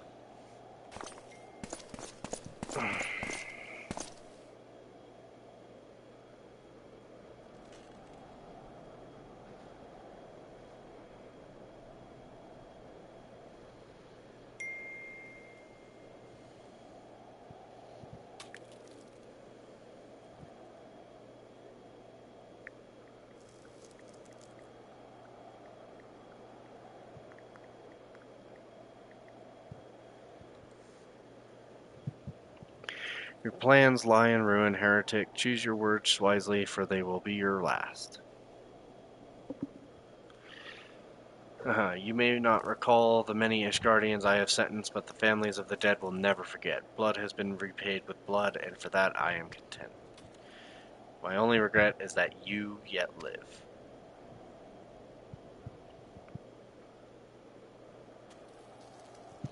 But your end is nigh, foreigner. The dragons within the stone vigil will rend you asunder, and when you are dead, Whiteburn Front shall fall.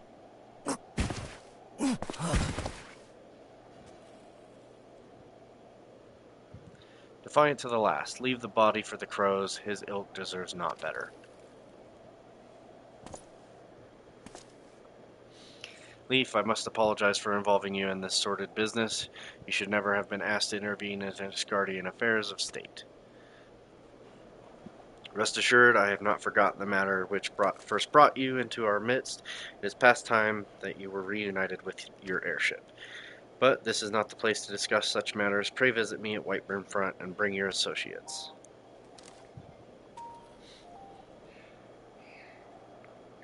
Alright, give me 1 second. I'm getting a phone call.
Alright.